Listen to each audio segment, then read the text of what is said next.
Quando eu vou pregar nas igrejas, que os pastores anunciam, vai estar o pastor Aldo, um ex-pai de santo, as pessoas sempre estão esperando uma pessoa bem mais velha.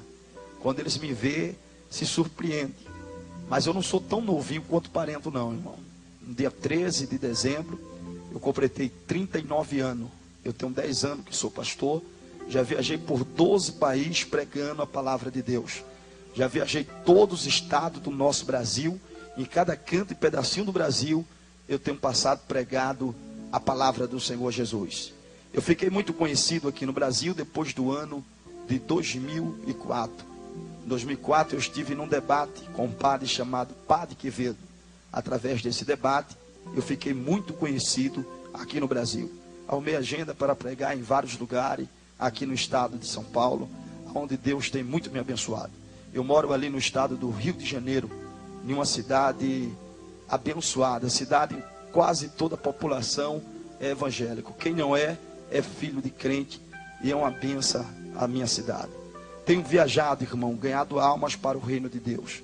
Mas eu fiquei muito conhecido através do meu testemunho. Muito jovem ainda, um adolescente com idade de 16 anos, eu fui comandante-chefe do alto escalão da Magia Negra. Com 16 anos de idade, eu passei pelo terreiro de Umbanda, Quimbanda, Candomblé, Vundum, feitiçaria. Eu cheguei ao grau 33, que é o último escalão da Magia Negra. No ano de 82, eu passei a trabalhar para a Rede Globo de televisão. Eu passei a consagrar as suas novelas e as suas minisséries. Em 82, eu consagrei uma minissérie chamada Sítio do Pica-Pau Amarelo. Em 85, consagrei uma novela chamada Chique Chique. Fiquei até o ano de 89, que consagrei a última novela, que foi a novela Tieta do Agreste. Fiz vários trabalhos para várias pessoas da Rede Globo, apresentadores e atores. Fiz trabalho para Renato Aragão, mais conhecido como Didi dos Trapalhões. Para quem não sabe, Didi é um babuer da magia. É o segundo alto escalão mais forte da Magia Negra. Ele aparenta ser bonzinho, mas se você pisar no calo dele, você não vai viver para contar história. É um terrível instrumento de Satanás, que vive através de rituais satânicos para ter prosperidade e fama. Fiz vários trabalhos para vários atores, atrizes. Fiz vários trabalhos para uma apresentadora de programa do Rio de Janeiro, conhecida como Xuxa. O seu nome traduzido na magia quer dizer Oxum e Orixá. Xuxa trabalha com Exu Mirim. É um demônio pequeno que prende a criança, tanto nos seus programas, como vicia também nos desenhos. A criança, na sua natureza humana, ela é limpa. Se você colocar uma criança para tomar banho, e se você não for tirar ela do chuveiro, ela fica lá o dia todo. A criança é limpa na natureza dela, pois foi feita por Deus. Porém, a criança presa pelo Exu Mirim, ela é diferente de uma criança normal. A criança presa pelo Exu Mirim, ela não gosta de tomar banho. Ela não gosta de escovar os dentes. Ela não gosta de ir à escola. A primeira coisa que ela faz de manhã, quando acorda, é ligar a televisão para assistir desenho. Essa criança está presa pelo Exu Mirim. Ela pode crescer e tornar-se lésbica se for menina. Pode crescer e tornar-se um homem afeminado se for menino. Você vai perceber que quando é menino, preso pelo Exu Mirim, ele começa a brincar como menina. Ele quer vestir roupa de mulher, passar batom na boca, e às vezes você acha que é porque ele é criança. Não, o Exu Mirim está transmitindo para ele uma força satânica, para que ele pegue espírito de homem afeminado. Essa criança vai crescendo com jeitinho de mulher, e de repente vira um homem afeminado, através de uma força satânica e diabólica. Muitos desenhos, não todos, mas muitos desenhos, são consagrados em rituais de magia negra. Eu consagrei um desenho chamado He-Man. Ali tem um boneco no desenho, que é uma entidade que se apresenta na magia negra como Exum Caveira, o Deus da Morte. O adversário do He-Man se chama Esqueleto. Aquele é o Exum Caveira, o Deus da Morte na magia negra. Apresentei outro desenho chamado Thundercats. Ali tem uma entidade chamada Munhá. É um caboclo de Angola. Munhá, quando vai fazer o seu desenvolvimento, ele chega na frente de um cadeirão de água fervente e estende as mãos e diz: antigos espíritos do mal. Quando ele diz antigos espíritos do mal, ele está falando dos primeiros demônios que veio à terra. Ele transforma essa forma decadente, essa forma velha, em Munra. Ele se transforma em um demônio grande, cresce na sua cabeça 2 cobras. No seu peitoral, uma cobra de Nor com 2 cabeças. No momento ele vai fazer um ritual girando. Quando ele começa a girar, ele transmite uma palavra satânica amaldiçoando as crianças. Ele, naquele momento, ele transmite uma mensagem dizendo: em nome de Lucifer, o príncipe das trevas, eu amaldiçoo todos que me assistem. Espírito satânico que perturba a criança. A criança fica totalmente perturbada, não respeita pai, não respeita mãe, não respeita ninguém. A criança cresce dentro de um espírito de desobediência. Força satânica e terrível. E um alerta que eu lhe trago maior. Um desenho oferecido a Satanás, consagrado num ritual. As entidades, através do desenho, têm condições de chegar para uma criança, fazer a cabeça dela psicologicamente e mandar ela matar pai ou matar a mãe, matar irmão, matar quem for. Através da força satânica, a criança vai e faz isso. São forças diabólicas, satânica, que usa a vida das pessoas e destrói com ela. Aqui em São Paulo está tendo uma polêmica muito grande de um homem e uma mulher que matou a sua filhinha. Eles vão morrer dizendo que não foi eles. Vão morrer dizendo. Existe um caboclo chamado Sete Encruzilhada. É o Sete Encruzilhada de Toco. O Sete Encruzilhada de Toco, ele incorpora em um pai de santo. E o pai de santo, que for forte na magia, querendo prejudicar a vida de qualquer pessoa, manda o Sete Encruzilhada, caboclo de Toco, sair do corpo dele, entrar no corpo da pessoa e fazer a pessoa matar quem for. Pai, mãe, filho, quem for. Ele mata e depois que matar, ele morre, dizendo que não fez nada. Porque foi a entidade que usou seu corpo, usou sua vida e fez ele fazer aquilo. Através de entidades malignas, pessoas têm tirado vida. E Deus tem levantado um exército, que é eu e você, para lutar contra as forças das trevas, lutar contra Satanás. Nós precisamos, nos últimos dias, irmãos, consagrar nossa vida diante de Deus, buscar mais a presença do Senhor. Da vez de você ir para churrasco, vá orar a Deus. Da vez de você no domingo ir jogar futebol, pegue a Bíblia e folhetos na sua mão, e vá ganhar almas para o reino do Senhor. Da vez de você perder tempo no mundo com coisas passageiras, busque mais a presença de Deus. Porque enquanto você está perdendo tempo, almas estão morrendo nas mãos de Satanás. E Deus está contando com você para ganhar essas almas. Deus está contando com você para libertar essas almas das mãos de Satanás. Fiz vários trabalhos, irmão, para várias pessoas famosas e importantes do nosso Brasil. Fiz um trabalho com o tio Chico, conhecido como Pastor Francisco. Foi o pai de santo mais forte do estado de Brasília. Foi o pai de santo mais poderoso da magia negra lá. O trabalho que eu fiz com ele, junto com ele, com mais 5 pai de santo graduados do alto escalão da magia negra. Foi na época que Tancredo Neves ganhou para presidente. Os tambores tocaram na Bahia, em Recife, Brasília e no Rio de Janeiro. Dentro de 15 dias de ritual, Tancredo Neves morreu, que não aguentou a pressão da força satânica que foi feito para matá-lo. A política que nós vivemos é uma política de sujeira. E a maioria dos políticos tem pacto na magia negra. Para um senador ser eleito, você precisa votar nele. Mas lá em Brasília tem senador que você nunca viu. E você não sabe nem o número dele e nunca votou nele, mas ele está lá. Deputados federais, homens que faz trabalho na magia negra, para poder ser eleito e poder ter riqueza. Às vezes tem igreja e tem pessoas que acham errado quando o evangélico é político. E até mesmo com raiva não vota nele, mas prefere votar num macumbeiro. Tiveram um apoio agora lá no Rio de Janeiro. A lei do silêncio estava pegando forte, fechando as igrejas. Um deputado evangélico entrou, lutou contra isso e conseguiu liberar essa lei, tirar essa lei do mapa.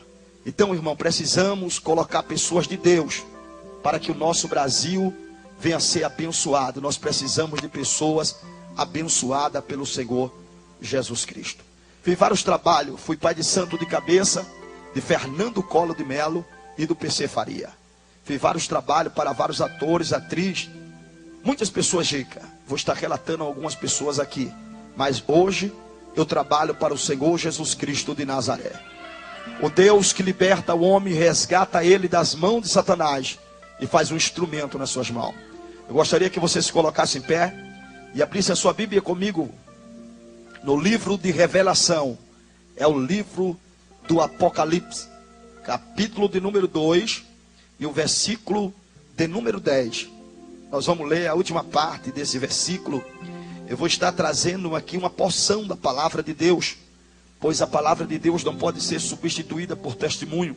Ela é insubstituível, nada substitui a palavra de Deus. Mas eu vou abrir um parênteses da mensagem. Eu vou estar relatando algo do meu testemunho, que possa trazer um alerta para vocês, possa edificar a fé de vocês, e que através do meu testemunho você venha mais buscar a presença de Deus. O livro de Revelação, o livro do Apocalipse, capítulo de número 2 e o versículo de número 10, a última parte do versículo, que diz assim: ser fiel até a morte, dar-te-ei a coroa da vida. Amém? Eu quero trazer uma mensagem subordinada ao tema fidelidade e fé.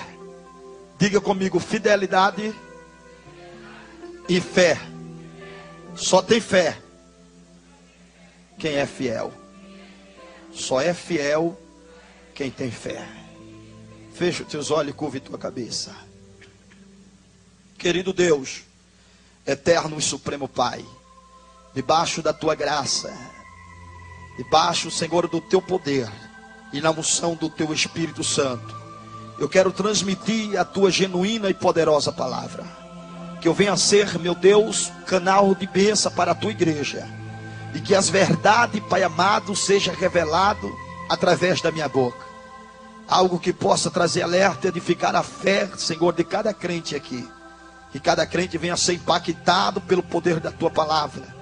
E venha, Senhor, meu Deus, buscar mais a tua presença. Eu te peço, Senhor, que venha me usar. Eu sei que eu não posso curar. Eu sei que eu não posso batizar. Eu não posso salvar. Mas eu sei que tudo isso, Senhor, tu pode fazer. Portanto, nesta noite, Deus, tenha liberdade de fazer um milagre acontecer neste lugar. E o teu nome, ó Deus, ser glorificado. Porque a honra, Senhor, é para o Senhor. A glória é para o Senhor. Tudo é para louvor do teu nome. Eu te peço que nesta noite, Senhor meu Deus, o Senhor venha me usar e este povo venha ser impactado pelo poder da tua glória. Que a tua glória se revele e o teu nome seja exaltado. Recamaço que me deplaste que me entrear. Pelo poder do nome de Jesus, eu já determino neste lugar um milagre em cada vida. Eu determino sobre cada vida aqui o milagre da parte de Deus, em nome de Jesus. Que crê assim, diga amém. Pode sentar, crendo na vitória. Quando falamos de fidelidade e de fé, nós lembramos do nosso irmão Jó.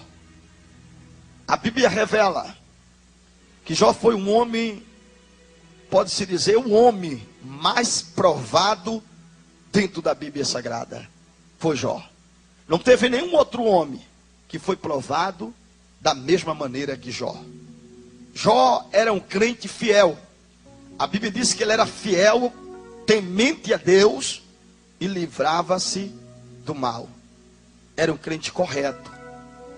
Mas Deus resolveu provar Jó. Porque Deus não prova crente infiel. Deus só prova quem é fiel. Às vezes você ora tanto, busca tanto, e fica sem entender por que eu oro, busco tanto, e as coisas estão dando tudo ao contrário na minha vida. É Deus provando você, para ver se realmente você é fiel. Quero dizer a você que essa prova vai passar. E quando ela passar, a vitória chega. E quando a vitória chega, até o diabo se assusta. Deus vai mudar a sua história. Ele está lhe provando, mas Ele não te abandonou e não te deixou só. Ele está do teu lado e vai te dar vitória. Eu quero que você fale para o seu irmão: você vai passar por esta prova. E Deus vai te dar vitória. Deus provou Jó. Eu acredito que quando o diabo chegou diante de Deus, ele disse: olha Deus, eu fui na terra passear por ela, e eu vi muito tipo de crente. Crente mentiroso, crente rolão, crente enganador, crente invejoso. Vi toda a qualidade de crente. Mas Deus chegou para ele e disse: mas tu observasse o meu servo Jó? Jó era espelho, irmão. Era exemplo de crente. Jó. Tem crente que não dá testemunho de crente. Tem crente que não dá exemplo aos outros. Não revela que é cristão de verdade. Não mostra para o mundo o Cristo que vive nele. Mas Jó não. Jó era crente. Deus deu a Satanás como referência de um verdadeiro cristão. Mas o diabo, que ele não fica satisfeito quando vê alguém abençoado, ele disse: porém Jó tem de tudo que um homem pode ter na terra. De forma nenhuma ele será infiel a você. Deus disse: então vai lá e toca no que ele tem. O diabo começou a tocar, irmão. A notícia começou a vir. Às vezes você aceita Jesus, é empresário, a tua empresa começa a entrar em dificuldade. Os funcionários começam a dizer que não está rendendo, não está vendendo, não está indo, não está vindo e tal. E você entra em desespero. Muitos até deixam até Jesus. Sua empresa não vai falir não. Que o Deus que está te provando, Ele está bem pertinho de te aprovar. E quando Ele te aprovar, vai vir de um lado, vir do outro, a bênção vai chegar na tua vida. E quem está pensando que tu vai viver lá embaixo, no zero, vai pedir emprestado a você e saber que Deus é na sua vida. A notícia vinha, Jó disse o que aconteceu. A sua fazenda, meu senhor, foi destruída, um vento acabou com tudo. Jó disse: mas foi Deus que me deu. Foi Ele que levou. Louvado seja o nome do Senhor. Jó sabia que o controle estava nas mãos de Deus, irmão. O diabo não tem poder para nada. O controle está nas mãos do Senhor. E o que acontecer na sua vida é permissão de Deus, mas que vai servir para algo sobrenatural no seu viver. Deus nunca prova a gente, irmão, em vão. Ele sempre prova para dar vitória. Às vezes você tem um carrinho, perdeu, o ladrão levou. Sabe por que o ladrão levou teu carrinho velho? Porque Deus quer te dar um zero, para o diabo ver que Ele é Deus na tua vida. Nada acontece por acaso. Tudo está nos projetos e nos planos de Deus. Deus tem bênção para a sua vida. Deus tem vitória para você. Mas Ele quer que você aceite. Deus quer que você aceite a aprovação dEle. Quando você aceitar que é Ele te provando, aí a vitória vem. Às vezes a moça namora um rapaz, é apaixonada, está doente por ele. Aí do nada ele acaba o namoro, desaparece. Ela não entende, fica revoltada, começa até a ficar oprimida. Deus tirou, foi do teu caminho uma luta. Deus tirou uma bomba que ia destruir com a tua espiritualidade. Agora o que Ele tem para você é bênção.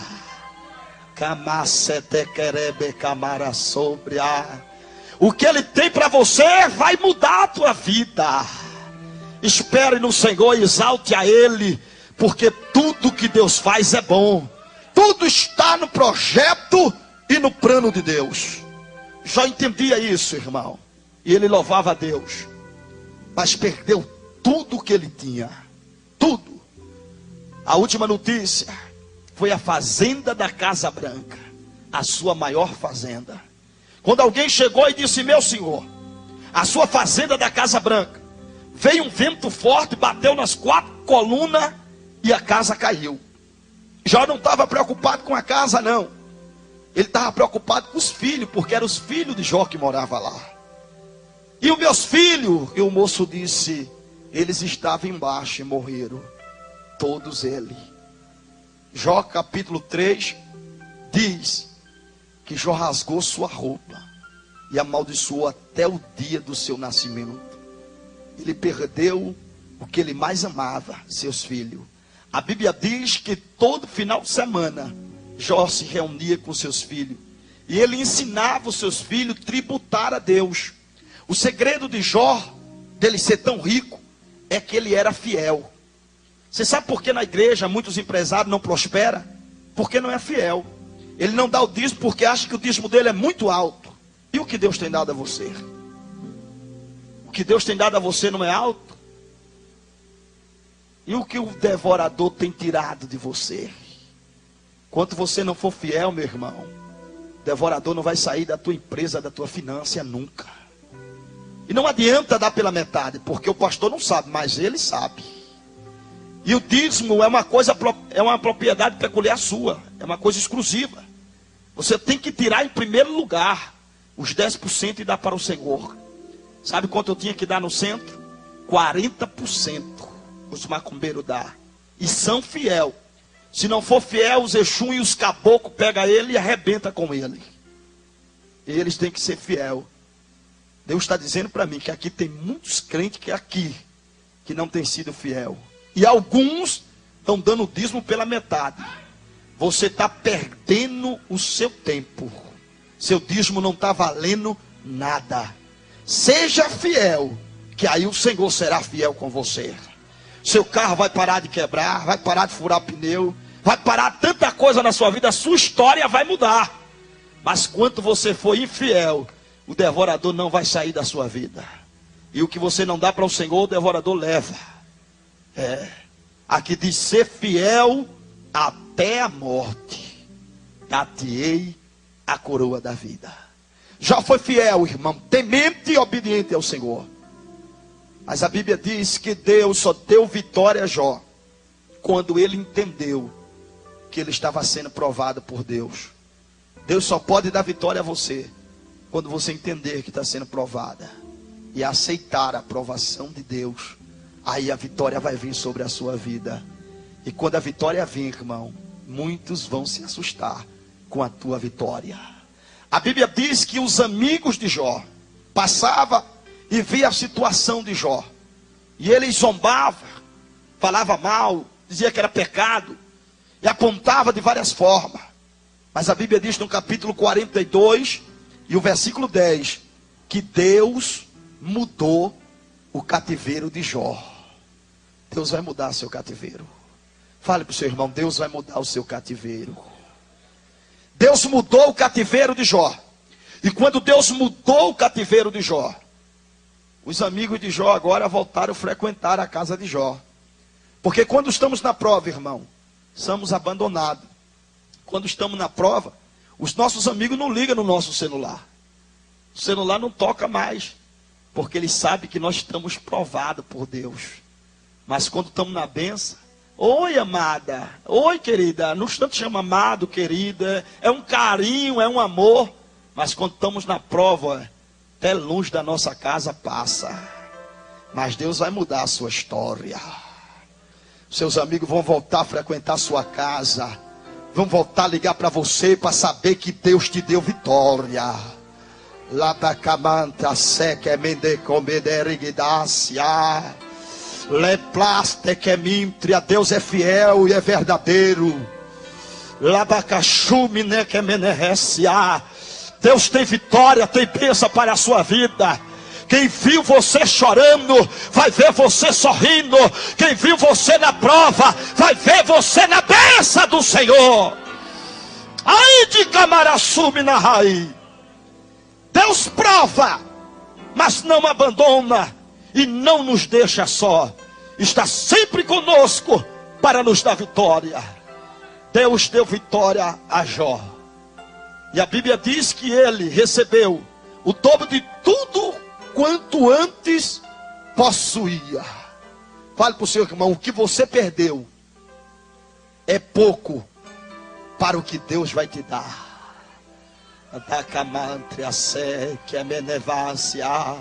Só quem crê nisso, levante a mão e dê glória ao nome do Senhor nessa noite. É tempo de mudança. Mas quando Deus prova, irmão, é duro. Choramos, sofremos, porque somos abandonados até pelas pessoas que nós amamos. Eu quero trazer o meu testemunho agora para vocês e falar de uma mulher provada, que foi minha mãe. Eu vim de uma geração de pastores. Eu sou neto do pastor Manuel Inácio da Silva. O meu avô foi um dos pioneiros da Assembleia de Deus em Recife. Eu sou neto da irmã Lia. A minha avó foi a 5ª dirigente do primeiro círculo de oração fundado no Brasil. Quando fala Brasil, fala o mundo. O primeiro círculo de oração do Brasil foi fundado em Casa Amarela, pela Assembleia de Deus da Cruz Cabugá. A minha avó foi a 5ª dirigente. Vim de uma família grande da Assembleia de Deus. A minha mãe dirigia um grande círculo de oração na nossa cidade. Era conhecida como profeta. As irmãs chamavam da minha mãe canela de fogo, um vaso de Deus.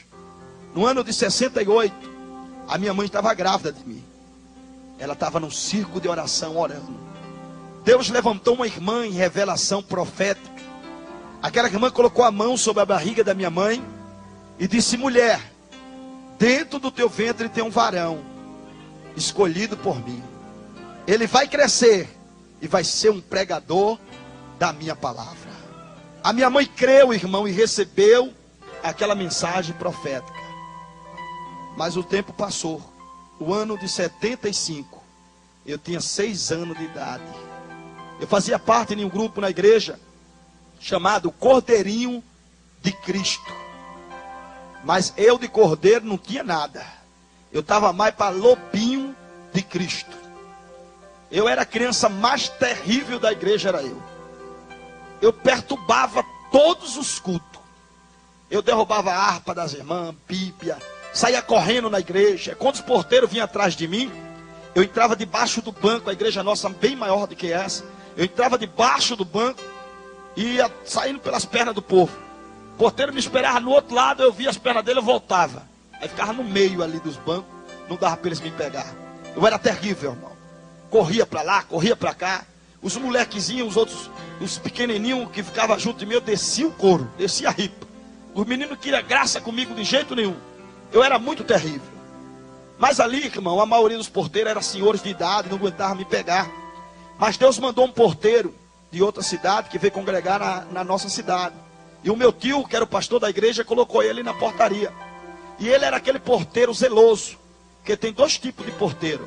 Tem um porteiro zeloso e tem um porteiro padeciço. Já viu o porteiro padeciço? É aquele que fica assim, ó. Tem boca, não fala nada. Tem olho, não está vendo nada. Os meninos pulam, correm, derrubam tudo ele.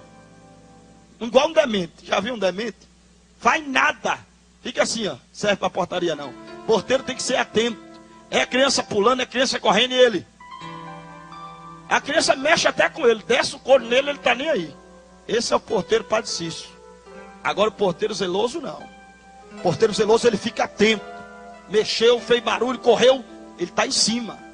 Ele é tão zeloso que às vezes as pessoas acham ele chato.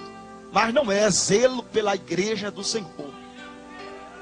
Aí Deus mandou esse porteiro. E eu lá bagunçando nesse dia, correndo, pulando, plantando bananeira, fazendo diacho. Meu tio colocou uma ordem na igreja. Surgiu uma moda. Porque infelizmente as modas saem para o mundo. Quem compra primeiro é a igreja. A igreja é a primeira a comprar a moda do mundo. Meu tio colocou uma ordem que não podia usar uma saia que saiu lá no Nordeste. Era uma saia chamada Deus queira que não caia. Essa saia era tipo uma toalha. Enrolava, colocava um ganchinho assim. E qualquer vento derrubava ela. Então, a Assembleia de Deus proibiu as irmãs usar. E eu pulando ali, correndo, quando da fé eu vi uma moça usando a saia, Deus queira que não caia. Eu digo, essa é desobediente. Se eu arrastar a saia, meu tio vai achar bom, porque ela nunca mais vai usar, e eu vou ganhar um ponto com meu tio. Aí eu fiquei no corredor como esse aqui na igreja. Eu fiquei esperando uma hora ela entrar no corredor. Quando de repente aquela moça entra no corredor para ir tomar água. Ela vai, quando ela volta, eu digo, agora eu pego ela. Aí eu pego carreira no corredor, vum! Quando passo perto dela, vá na saia. Aí Deus queira que não caia, caiu. Eu arrastei. Arrastei, a coitada ficou em desespero. A sorte dela é que lá no Nordeste, as moças, todo mundo, as mulheres, usa outra saia por baixo. É uma saia, esqueci o nome da saia, é uma saia que elas põem por baixo. Como? Isso, é nágua. Ela usa uma nágua por baixo, é outra saia. Aí eu arrastei a de cima, aí ficou de baixo. Foi o livramento, senão ela ia ficar num aperto terrível. Aquele porteiro viu e viu a moça chorando. Ele chegou perto do outro porteiro e disse: mas rapaz, que menino danado é esse aí, que desde que começou o culto que o cabra tá pulando e correndo, agora pegou a saia da moça, a menina tá chorando ali, vou pegar ele. Aí o outro porteiro com medo, irmão, que tem gente que tem medo de família grande na igreja. Família grande não manda na igreja não, irmão, quem manda na igreja é Jesus. Família grande sai, Deus manda outra. É. Aí o porteiro com medo disse: ó, mexe não, a família dele é a maior família aqui. O tio é o pastor, a irmã é dirigente da mocidade, a mãe dirigente do coral, dirigente do ciclo de oração, os irmãos bateristas, a família maior é dele. Não mexe não. O porteiro disse: mas a igreja não é deles, a igreja é de Jesus. Ele vai parar de bagunçar agora que eu vou pegá-lo. Aí a mocidade tinha ido para frente da igreja cantar. E os bancos dela estavam vazios da mocidade. Eu comecei a pular de banco em banco, pulava de um lado, pulava do outro, pulando lá, brincando em cima do banco. Terrível, irmão. Vamos dar fé, aquele porteiro bem altão, bem zeloso, veio. Quando ele se aproximou de mim, ele deu um grito que eu quase caí de costa. Quando ele disse: menino, eu olhei e disse: opa, o que é que o senhor quer? Ele olhou para mim, bem sério, e disse: eu quero que você desça daí. Aí, bem com autoridade, eu fiquei com medo dele, desci. Aí eu já ia me embora. Ele: epa, vem cá. Aí eu fui. Ele disse: me dê sua mão. Eu dei a mão a ele. Quando eu dei a mão, aí já senti que o clima ficou ruim. Ele segurou e apertou. Eu digo: eita, negócio aí não tá bom não. Aí quando ele apertou, eu fiquei com medo dele. Olhei para ele e disse: olha, o senhor tenha cuidado, que eu tenho pai e tenho mãe, viu? Ele disse: nem parece. Venha-se embora. Aí me levou para um corredor do lado da igreja, que é cheio de porta com cortina. Me levou para dentro de uma porta daquela, dentro de um quartinho daquele. Fechou a cortina, eu pensei: ele vai dar só uma bronca em mim. Quando ele fechou a cortina, deu logo uma chapuletada na minha orelha. Foi pai, eu não chambei. Aí quando eu me levantei chorando, ele disse: cala a boca. Eu digo: gente, e tem que apanhar e ficar calado, é? Ele disse: cale a boca. Se você voltar a bagunçar aqui, você vai apanhar tanto que até o caminho de casa você vai errar. Eu digo: agora danou-se de uma vez. Ele disse: vá sentar e fique quieto. Irmão, eu nunca vi uma chapuletada fazer o camarada virar um santo. Eu virei um anjo. Não virei crente, não, era um anjo. Se Jesus chegasse naquela hora, eu era o primeiro a subir. Mas eu fiquei tão crente que até glória eu dava. É? Os meninos vinham para perto de mim, eu digo: vai para lá que aqui eu estou adorando. Olha para aí. Eita, chapuletada boa, viu? A orelha ficou vermelha. É. Aquele homem ficou escalado para ficar na portaria na terça e na sexta-feira. Aí passou um mês, a minha mãe viu que os outros dias eu bagunçava. Aí ela chegou para mim e disse: ô meu filho, por que na terça e na sexta você fica tão comportado na igreja? Eu disse: ah, mãe, é o culto que eu mais gosto. Mas não era, irmão. É que quando eu ia entrar na porta, ele olhava para mim assim e fazia assim: cuidado, viu? Eu: beleza. Remédio do doido é outro doido na porta, né? Os porteiros lá do Nordeste, irmão, eles são ensinados pela igreja para não deixar menino perturbar e nem deixar bebo bagunçar na igreja. Que às vezes o caba enche o quengo de pinga e vem perturbar na igreja. Eu pregando lá, 2 bebos dando glória, aleluia. Eu digo: rapaz. Aí conversei com o pastor, eu digo: mas pastor, aqui tem os bebos da glória. Ele disse: dá. Quando os bebos entram, eu já ensino os porteiros. Mas você pode ir lá em Recife, você vai ver que os homens mais fortes da igreja são os porteiros. Bem grandes, já para intimidar os cabras. Aí quando um bebo vai entrando na igreja, que o porteiro percebe, vai logo 3. Um entra na frente do bebo, um do lado, outro de outro. Aí os 3 já juntam o bebo e olha: se você bagunçar aí na igreja, a gente vai levar você lá pro quartinho, vai estar num cacete tão infeliz, e só solta você amanhã. O bebo diz: nada, rapaz, eu vou adorar a Deus. Já entra dando glória. Eu pregando e o bebo, aleluia, dando glória. Eu digo: mas olha que coisa boa. Mas olha o remédio, bagunçou, o couro desce. Criança lá na igreja você não vê pulando e bagunçando não. No Nordeste você não vê não. Porque tem mãe, irmão, que traz o filho, solta o filho para bagunçar na igreja. O porteiro vai, reclama, ela acha ruim. Fica brava. Então não vá lá para no Pernambuco não. Porque se você for para lá, soltar o seu filho para bagunçar lá, ele vai apanhar. Se você chiar, apanha também. Lá o remédio é para todo mundo. Lá não tem negócio não. Ali, irmão, eu era muito terrível, terrível, terrível mesmo. Eu louvo a Deus que meu filhinho Jonathan canta. O negócio dele é tocar bateria, gosta de fazer barulho. Mas é uma benção. Não puxou o pai quando eu era pequeno, não. Eu era muito terrível. Eu não tinha amiguinho, eu brincava muito só. Eu sou filho da velhice dos meus pais. Quando meu pai estava em casa, ele fazia fazendinha no terreiro da usina que a gente morava para a gente brincar, eu e ele. E a minha mãe também, a minha mãe e o meu pai que me dava muita atenção. Mas um dia eu estava brincando com uma vassoura de cavalinho, andando ali ao redor de casa. Meu tio tinha ido passear na nossa usina, descansar. Ele amarrou uma rede no pé de manga de um lado para o outro, ficou lá deitado. E eu comecei a brincar, correndo para lá, para cá. Quando de repente eu vi o meu tio na rede. E ele roncava. Aí eu digo, meu tio está dormindo. Fui lá perto dele e ele estava dormindo. Eu digo, mas rapaz, como meu tio é folgado, come, agora vem deitar aqui. Ninguém pode fazer barulho. Aí eu olhando para ele, eu olhei para a perna dele. Eu nunca tinha observado a perna de um homem adulto. E eu vi que a perna do meu tio era muito cabeluda. Aí eu puxei assim, aqueles pelos grandes. Aí eu achei estranho, eu olhei e disse, oxê, meu tio deve ter nascido com erro da ciência. Naquela semana, minha mãe tinha comprado caranguejo e tinha rapado as pernas do caranguejo com a faca. Eu digo, então eu vou limpar a perna dele e aproveitar que ele está dormindo. Aí eu fui atrás de uma faca, irmão. Só que a minha mãe sabia como eu era, ela colocava tudo no alto, as coisas, não dava para pegar. Aí eu desisti, não encontrei faca para limpar as pernas dele. Aí quando eu desisti, no muro da minha casa, lá no tinha energia, a gente usava candeeiro. Em alguns lugares chama lamparina. É uma latinha. E ali quando eu pego o candeeiro, tiro o pavio do candeeiro. Tem um produto que não é álcool, é querosene. Que eles põem para acender. Aí tirei o produto e fui passar na perna do meu tio. Aí dei massagem na perna dele, passei. Quando eu estava dando massagem com o querosene, ele acordou. Ele olhou para mim assim, meio assustado. Aí eu passei a mão, dei uma risada para ele. Aí ele disse, coitadinho do meu sobrinho, tão bonzinho. E o povo diz que o bichinho é endemoniado. Aí fazendo carinho pro tio dormir, eu digo, é verdade, durma. Aí o meu tio foi dormir, irmão, ficou dormindo. E eu brincando com a vassoura, eu já tinha dado a massagem nele.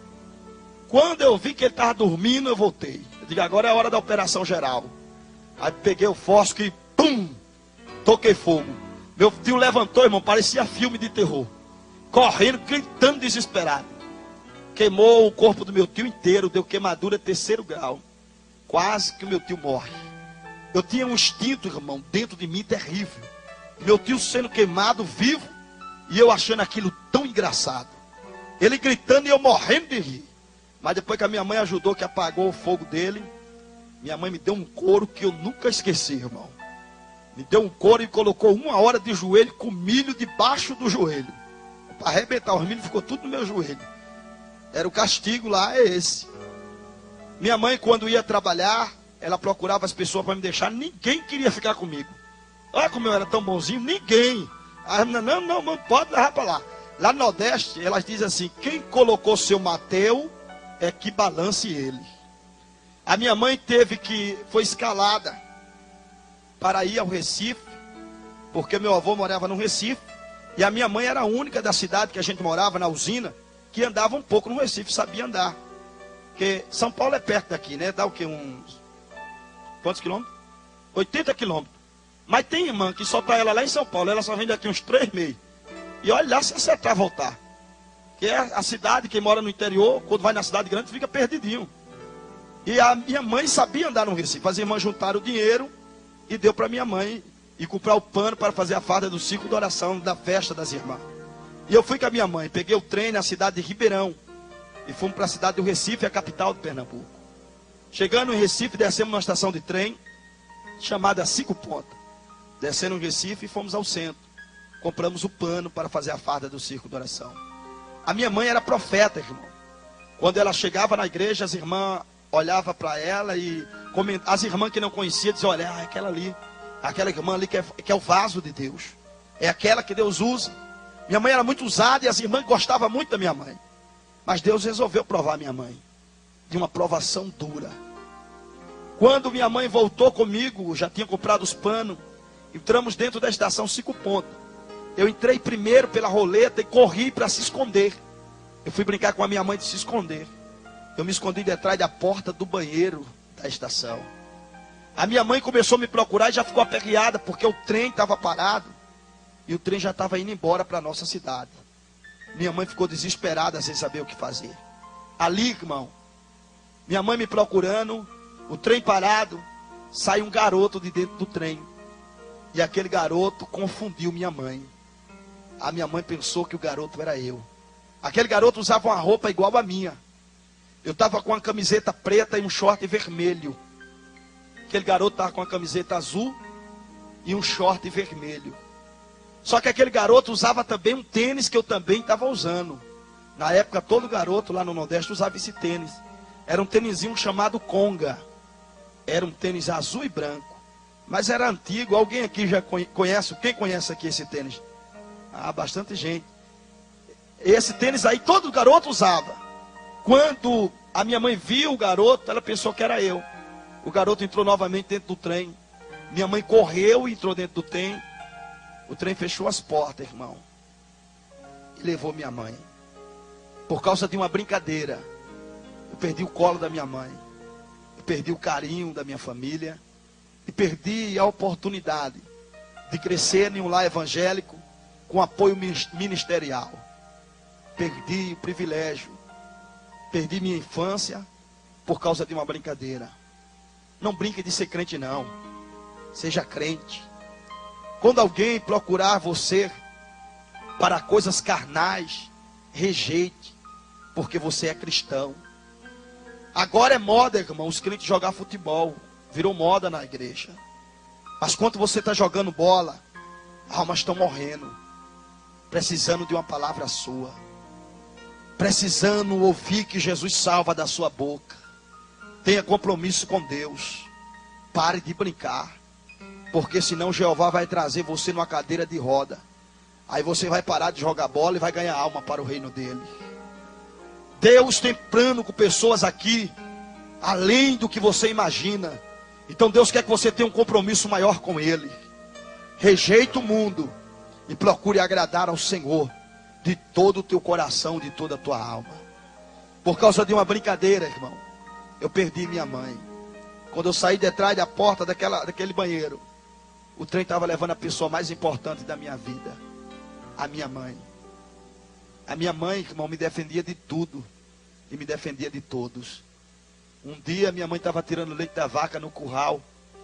Ela amarrou a vaca e levou para o curral para tirar leite.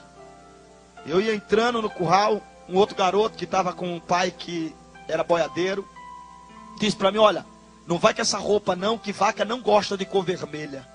Eu disse: então eu vou ver agora se gosta ou não. Aí tirei a camisa para passar na cara das vacas. Quando eu entrei dentro do curral, saí passando, as vacas não faziam nada. Só que a vaca que a minha mãe estava arrastando, levando, a vaca olhou e viu eu fazendo aqueles movimentos. Ela invocou-se e veio para cima de mim. Quando a vaca arrastou, minha mãe não esperava, estava com a corda segura na mão. A vaca derrubou minha mãe na lama e arrastou por dentro do curral. Uma fepa de madeira que estava na lama travou o seio da minha mãe. Ela perdeu o controle e soltou a corda.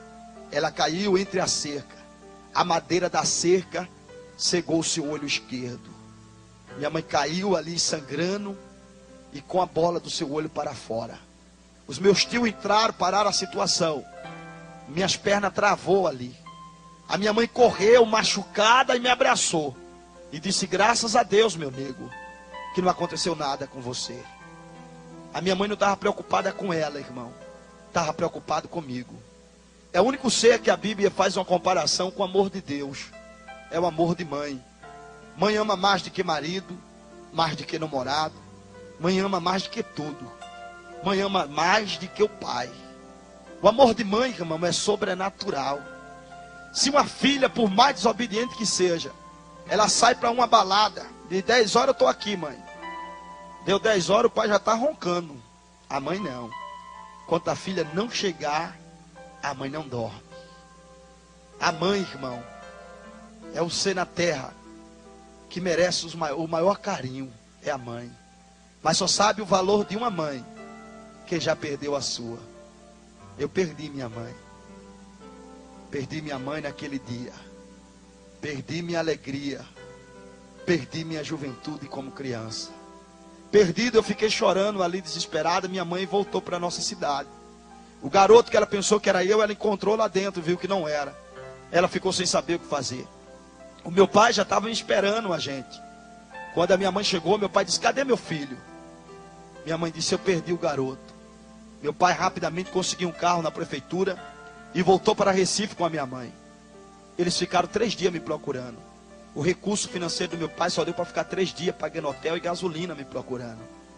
Depois de 3 dias que acabou o dinheiro, meu pai tinha que voltar para a nossa cidade. Meu pai revoltado chegou para minha mãe e disse: você tirou minha alegria de viver. Tirou o meu filho. Eu sou filho da velhice, irmão, do meu pai. Eu era o xodó do meu pai. Meu pai revoltado com a minha mãe disse: a partir de hoje, você não é mais minha esposa.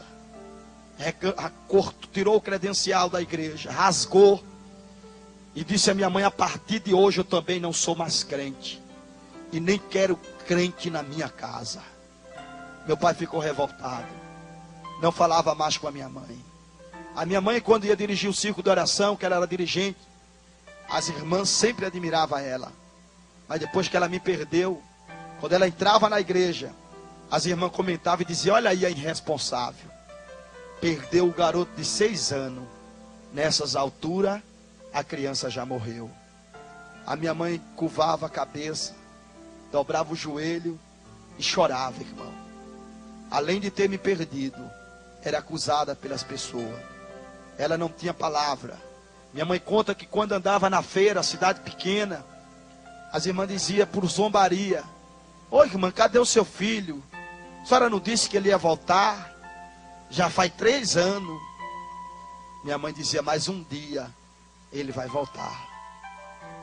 Minha mãe disse que chorava, irmão, na rua, lembrando das presepadas que eu fazia, das artes que eu fazia. Eu era filho da velhice, os meus irmãos tudo já homem, já grande, e a minha mãe sentia muita falta de mim. O tempo foi passando, eu estava na rua para sobreviver. Eu comia lixo e pedia esmola às pessoas.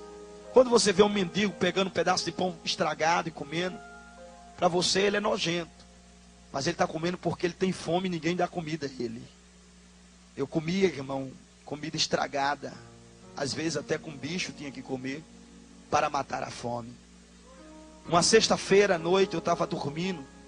O Recife de dia é quente, mas à noite faz frio por causa da brisa do mar. E no frio muito grande, eu peguei cachorro de rua, vira-lata de rua. Eu abraçava ele para o calor dele me aquecer. Eu abraçava os cachorrinhos e dormia junto com eles. Um dia, chegou 2 rapazes perto do banco de feira que eu estava. E aqueles rapazes começou um com o outro e disse: olha, esse menino aí deve ser estrupador de animal. Vamos pegar ele. Quando eu ouvi eles falando isso, eu digo: não, vou me levantar e falar para eles que o cachorro é só para me aquecer, para eu conseguir dormir. Quando eu me levantei, um daqueles meninos me deu um chute com uma bota, aquelas botas que tem uma chapa de ferro na frente. Quando bateu no meu rosto, aquela chapa de ferro, não sei se estava soltando, ela abriu minha boca. Eu carrego hoje essa cicatriz que cortou de um lado a outro. Abriu minha boca e quebrou meu maxilar. Eu caí no chão, não podia gritar porque o maxilar estava fora. Eu me levantei para correr. O outro amigo dele pegou um negócio que é tipo um dedo de ferro. Põe um dedo assim e fica uns dedos de ferro.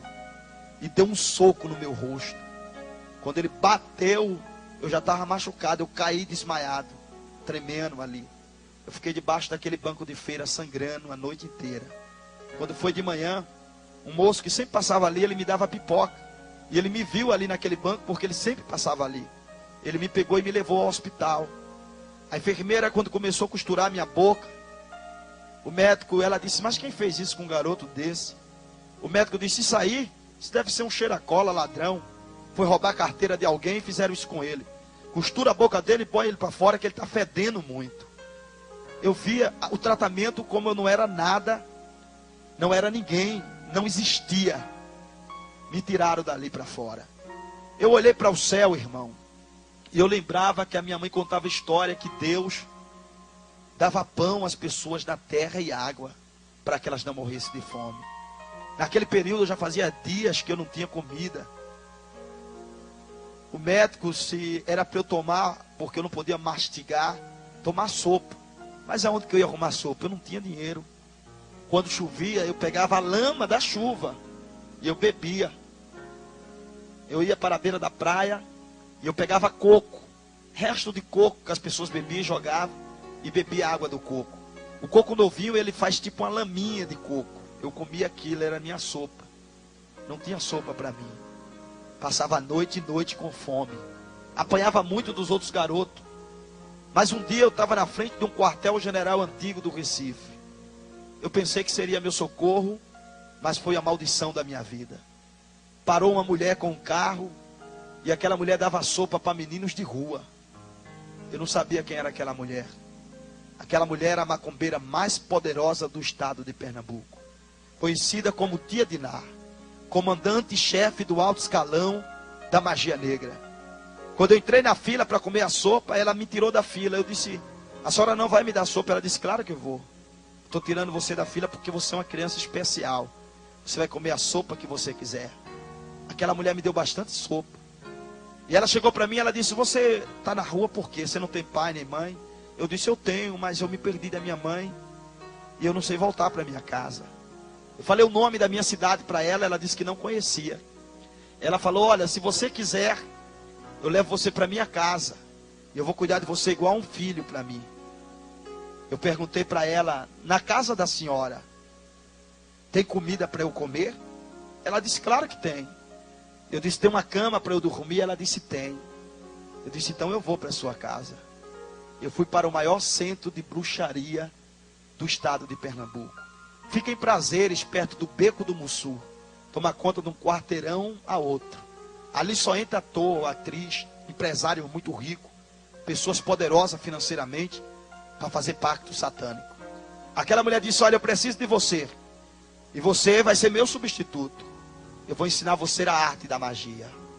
Eu comecei a conhecer a força satânica da magia negra. Ela chegou para mim e disse: olha, você não tem pai e você não tem mãe. Eu disse: claro que eu tenho pai e tenho mãe. Ela disse: não tem. Você vai ficar nesse quarto trancado. E só vai sair dele quando você entender que você não tem pai e não tem mãe. Ela me trancou em um quarto escuro durante 45 dias. Ela só me dava comida 10 horas da noite. Ela colocava um prato de uma sopa estranha debaixo da porta. Mas com fome eu tomava. Depois de 45 dias, eu não lembrava de pai, não lembrava de mãe. Eu passei por um tratamento de um Ugan. É um tratamento de limpeza espiritual na mente, para não lembrar mais do passado. Eu não lembrava mais de nada. Tomei aquela sopa durante 45 dias. Costumei tomar a sopa. Quando eu saí do quarto, eu pedi a ela a sopa. Ela disse: vai lá na geladeira e pegue. Eu fui pegar a sopa. Quando eu abri a geladeira, não tinha sopa. Era sangue humano que ela me dava com sal. Mas ali eu estava acostumado. Dentro daquele processo, eu comecei a liberação de receber incorporações de guia. Ela me trancou em um quarto de desenvolvimento mais 7 dias para receber os guias. Os guias mais fortes, eles são controlados pelos babuê, os babuá, o babaoliá e os babalorixá. São os pais de santo poderosos de Angola. Esses pais de santo, se ele fizer um ritual para matar uma pessoa, ele mata a pessoa naquela hora, se Deus não tiver plano. Se fizer um ritual para pôr uma lepra, uma doença, a pessoa perder toda a sua parte financeira, ela é perdida e destruída. São os pais de santo mais poderosos da magia. Ela me trancou em um quarto, que era dos babalorixá de desenvolvimento, durante 7 dias. No penúltimo dia que eu estava ali, eu comecei a receber as incorporações dos guias, que só os pais de santo graduado poderoso recebia. Os babuê, os babuá e os baboliá e os babalorixá recebia. Eu recebi numa noite só os guias que todos eles recebiam de ano em ano. Quando eu saí dentro daquele quarto, A mãe de santo olhou para mim, ela viu o número de grau da magia negra que eu recebia, as incorporações. Ela ficou com medo. Ela disse: olha, eu vou mandar você agora para a Bahia, porque você está recebendo um guia muito forte, e eu não trabalho com eles. Você vai ter que ir para a Bahia, desenvolver com a mãe menininha do Cantuar. Me mandou para a Bahia. Fiquei de 7 a 8 meses com a mãe menininha do Cantuar. A mãe menininha me ensinou toda a arte da magia, todo o controle de poder satânico, toda a força da magia negra. Quando eu saí de lá, ela disse para mim: olha, você vai comandar 27 terreiros do alto escalão da magia negra. Não aceite desaforo de nenhum homem. Eu dava um salto de 3,5 metros de altura. Deus sabia que eu ia me converter. Sim ou não? Sabia ou não sabia? Ele sabia que eu ia contar hoje a vocês que eu dava um salto de 3,5 metros de altura. Sim ou não? Só que ele sabia que vocês não iam acreditar. Aí ele permitiu eu ir numa praia chamada Velmar, perto de uma usina chamada Trapicho, perto da cidade do Cabo. Lá eu dei um salto de 3,5 metros de altura. Um pai de santo chamado Pelé bateu a foto e me deu aquela foto. Eu não sabia para que ia servir. Hoje eu sei. Serve de testemunho. Aqui estou incorporado com o Exum Capa Preta e o Exum do Lodo, dando um salto de 3,5 metros de altura. Nenhum homem, na sua capacidade humana, ele consegue fazer isso. Isso é a incorporação de um Exum poderoso da magia, que me dava força e poder sobrenatural. Incorporado com essa entidade, eu mataria qualquer homem e qualquer pessoa que me desafiasse. Eu passei a ser temido e conhecido em Pernambuco como menininho do inferno, o pai de santo mais novo do estado de Pernambuco. Comecei a fazer grandes trabalhos. Em 82, eu conheci Dr. Roberto Marinho, o dono da Rede Globo. A mãe de santo disse para mim: olha, eu vou te apresentar um homem muito poderoso, e que ele gostar de você, ele vai contratar você para trabalhar para ele. Fiz um ritual para ele, ele gostou. Me contratou para consagrar as suas novelas e as suas minisséries. Eu consagrei a minissérie em 82, Sítio do Pica-Pau Amarelo. Passei nesse período consagrar as novelas. Se, irmãos, a Bíblia diz que Deus, ele não condena o inocente como culpado. Porém, o culpado, Deus não poupa como inocente. Se esse copo de água está aqui, e é uma ordem que não pode beber a água desse copo, eu bebo sem saber. Eu sou inocente ou eu sou culpado? É? Por quê? Porque eu não sabia. Mas se é proibido beber essa água, e eu sei, e eu bebo, eu sou inocente ou eu sou culpado? Sou culpado porque fiz sabendo. Vocês vão ficar sabendo de algo aqui, que a partir de hoje vocês não vão ser mais inocentes. A partir de hoje vocês vão ser culpados. Consagrei as novelas para a Rede Globo de televisão. Isso aqui é um papelzinho do pedágio indo para o Rio de Janeiro. Da minha cidade até aqui, tem quase 9 pedágios. Ele está 9 papelzinhos desse aqui. Atrás está escrito: criança desaparecida. Essa criança desapareceu. Ela tinha 13 anos de idade. O Fabiano. Ele desapareceu em 96. 13 anos de idade. Será que o Fabiano saberia falar para as autoridades o nome do pai e da mãe com 13 anos? Sim ou não? Será que ele sabia dizer o bairro e a cidade que ele mora? Sim ou não? Então já era para estar em casa, não era? Por quê? Faz tanto tempo e ninguém encontrou o Fabiano ainda. Eu vou lhe explicar por quê. Aqui tem outro papelzinho, a Tatiane. Ela desapareceu em 92. Ela também tinha 13 anos. E não voltou mais para casa. Aqui tem vários papelzinhos de pessoas que desapareceu, que não voltaram mais para casa. Sabe por quê, irmão? Essas pessoas aqui, elas não se perdem. Elas são sequestradas para ser sacrificadas em rituais de magia negra. Eu quero trazer um alerta agora para você que é noveleira. A novela é uma arma poderosa nas mãos de Satanás. Uma novela, antes de entrar no ar, é feito um ritual satânico. A novela é oferecida a um caboclo, chamado Caboclo de Orixá. O Caboclo de Orixá, ele pede como sacrifício 6 crianças. Amarra os pés das crianças, os braços, coloca sobre um altar, uma mesa que embaixo tem um funil. Pega um punhal de um tranca-rua e trava o coração da criança. Quando retira esse punhal, tem que apertar para dar pressão para o sangue sair. A criança se bate em cima da mesa até morrer. Quando ele retira o punhal, retira o sangue da criança. Retira a carne dos ossos. Depois pega os ossos, queima como incenso ao caboclo de Orixá. Assim é o processo com 6 crianças. A novela é consagrada. Os atores que fazem parte da magia, fazem parte do ritual feito com a vida das crianças. A novela entra no ar com um poder terrível. No dia do juízo final, os pais de santo que matam essas crianças vão pagar pelo sangue inocente dessas crianças. Os atores, as atrizes que têm parte na magia também vão pagar. Mas você sabe quem são os primeiros, os principais assassinos dessas crianças? Você sabe quem é?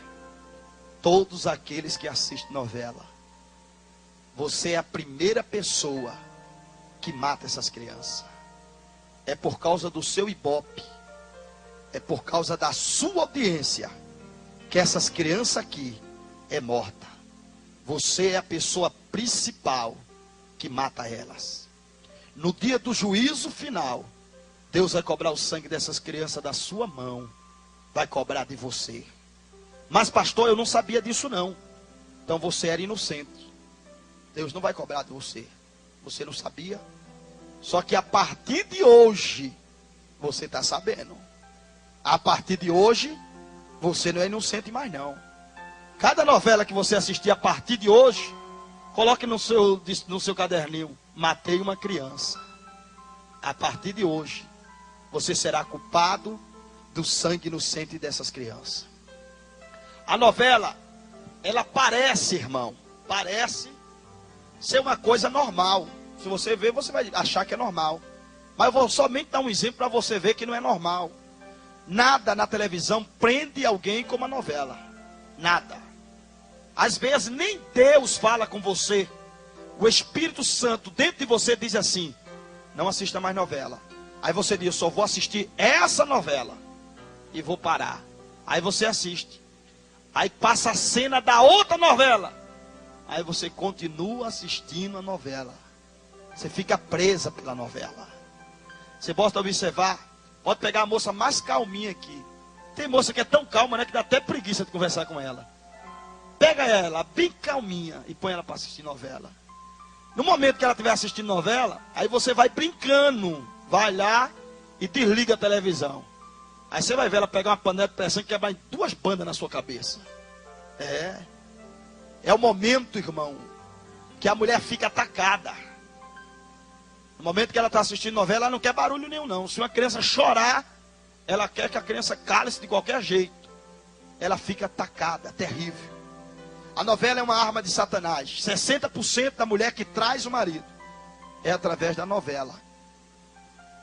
A novela é uma força muito poderosa e satânica. O diabo sabe que entre o homem e a mulher, a parte romântica é a mulher. A mulher é romântica. O homem não é não. O homem é bom. Mas romântico ele não é não. Ah, pastor, meu namorado é romântico. Case com ele. Aí depois que casar, aí você vai ver se é romântico. O homem é conquistador. E para ele conquistar, ele faz qualquer coisa. Você pode ver que quando está namorado é assim, agarrado. Ó. É grudado na mão. Onde vai é um amor, um chamego. É seguro. Vai para a igreja, agarradinho, namorado. O homem tem que conquistar, né? A moça vai, pisa numa poça de lama. A lama suja o vestido dela. Ele põe a mão no bolso, tira o lenço limpinho e passa na saia dela para tirar a lama. Coitadinha da minha nega. Para que foi chover hoje, São Pedro? Aí limpa. A mulher fica toda. Aí vai para a igreja. Aí casa. Depois de 9 meses passa naquela mesma rua. Pisa naquela mesma poça de lama. A mulher com a barrigona e pá. O sujeito já está lá na frente. Olha para trás e diz: anda, tartaruga. Tu tá cega, é? É. A história muda, minha irmã. Depois que conquista. Tem irmã aqui que não sabe nem o que é caixinha, que não sabe nem o que é bombom, faz muito tempo. Mas quando namorava, ganhava caixinha de bombom, rosinha. É. Agora parou. Depois que conquistou, acabou-se o negócio. O homem é conquistador, mas romântico não é. Ele é bom para a mulher. Quando o homem ama a mulher, ele faz tudo. Mas não é a natureza do homem, não. O homem não é romântico, não. Mas a mulher é. Uma poesia, a mulher fica encantada. Esses camaradas que tem aquele sete de um bem forte, quando fala, ela chega se derrete. É, irmão. Porque a mulher é romântica. Ela gosta de palavras bonitas. Mas o homem não é. A novela, irmão, transmite o que não existe. Tem mulher que quando está assistindo novela, que ela vê uma cena romântica, ela vive a cena, ela está assim, ó. Aí passa a cena romântica, ela chega, respira fundo. Está vivendo aquela cena. A novela prende ela. Eu duvido uma noveleira cantar aqui e Deus batizar. Duvido. Eu duvido uma noveleira expulsar demônio. Demônio se manifestar aqui, ela dá uma carreira que abre porta até aqui, onde não tem, para correr. É, porque ela sabe que ela não tem unção e autoridade de Deus para expulsar o demônio. Mas uma crente que fiel, que anda de joelho, pode se levantar todos os demônios das trevas que ela expulsa no nome de Jesus. Amado, a novela é uma arma de Satanás. Tem muita coisa que eu poderia transmitir para vocês sobre a novela. Como ela faz a mulher trair o marido. A novela faz a mulher trair o marido. Mas o tempo vai, já é 9 e pouco. Eu estou querendo parar já. Eu comecei, irmão, consagrando novela. E ali eu conheci os atores, as atrizes. Conheci as pessoas famosas. Eu conheci Renato Aragão, Didi dos Trapalhões. Didi me procurou para fazer um trabalho para ele. Eu fiz o trabalho, ele me pagou. Só que eu fui fazer o agradecimento da oferenda para Iemanjá, a rainha do mar, numa praia chamada Boa Viagem, no Recife. Quando eu cheguei na praia Boa Viagem, que eu levei a oferenda de agradecimento a ela, ela se materializou dentro do barco e disse: olha, eu não quero nada do que você me trouxe aí. Eu disse para ela: o que é que a senhora quer? Ela disse: olha, eu não quero nada disso, eu quero sangue. Eu falei: de que espécie de animal? Ela disse: eu não quero sangue de animal, eu quero sangue humano. Mas eu não quero sangue de homem, não. Eu quero sangue de mulher. Eu quero que você vá lá na fora e me traga aqui uma moça de 15 anos de idade. Pega o punhal do 7 facadas. Dê 7 facadas nela aqui dentro do mar. Jogue ela dentro do mar, que eu vou beber o seu sangue e vou comer sua carne. Eu saí para fora do mar para buscar uma moça de 15 anos. Quando você sai de casa, o diabo está de olho em você. Você vai para o trabalho, ele está de olho em você. Aonde você vai, o diabo está de olho em você. Você sabe por que ele não faz nada com você? Porque quando ele olha para você, tem um anjo com a espada de fogo olhando para ele. Aí ele não pode fazer nada com você.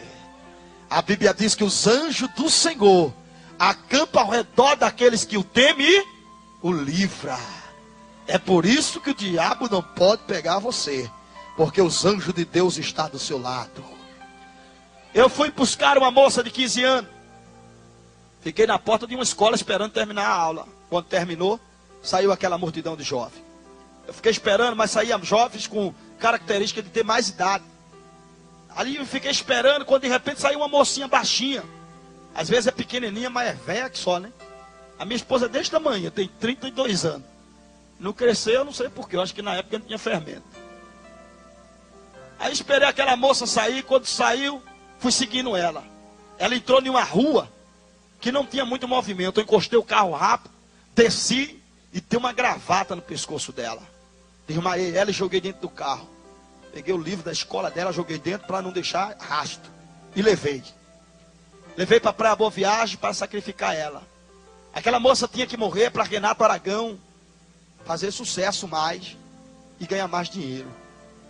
Quando eu cheguei na Praia Boa Viagem, aquela moça tornou do desmaio. Vi uma viatura da polícia passando do meu lado. Quando de repente ela começou a gritar, eu fiquei com medo da polícia ouvir o barulho e me enquadrar. Eu encostei o carro para desmaiá-la de novo. Mas quando eu encostei o carro, aquela moça abriu a porta de trás e correu. E eu corri atrás dela. Se aquela moça corresse para o centro do Recife, eu não poderia pegar ela porque alguém poderia ajudar. Mas ela correu para a beira da praia. E a Praia Boa Viagem é muito larga, é bem grande. E eu corri atrás dela na praia. Rápido eu alcancei ela. Aquela moça era branca de cor. Seu olho estava roxo de tanto chorar. Desesperada, com medo da morte. Eu estava com um punhal, com 7 travão. Punhal do 7 facada. Corri e alcancei ela rápido. Ela chorando, desesperada, eu disse para ela, olha, se você correr eu vou travar o seu braço e você vai sangrando até lá. É melhor você ir numa boa comigo. Eu mato você e você nem vai sentir a dor da morte. Aquela moça estava em desespero, irmão. Com medo de perder sua vida, seu futuro, os seus projetos e o seu sonho. Eu era um instrumento do diabo. Para mim matasse ela não tinha problema nenhum. Mas eu me aproximei para pegar ela e levar. Ela chorando, desesperada, olhando para mim, com medo da morte, querendo socorro. Eu me aproximei dela. Quando eu me aproximei, ela deu um passo para trás, levantou a mão. Eu pensei que ela ia tentar se defender, lutar comigo.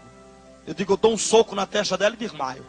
Me aproximei mais perto e fui dar um soco nela. Aquela moça levantou a mão e deu um grito. Disse, Satanás, pelo poder do nome de Jesus, eu te repreendo agora.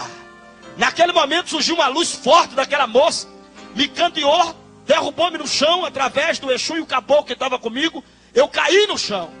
Na hora que eu caí no chão, aquela moça estava toda vermelha, brilhando, se aproximou de mim e disse, moço, eu tenho dono, e o meu dono é criador do céu e criador da terra. Só quem tem dono aqui, levante a mão e dê glória a ele nessa noite.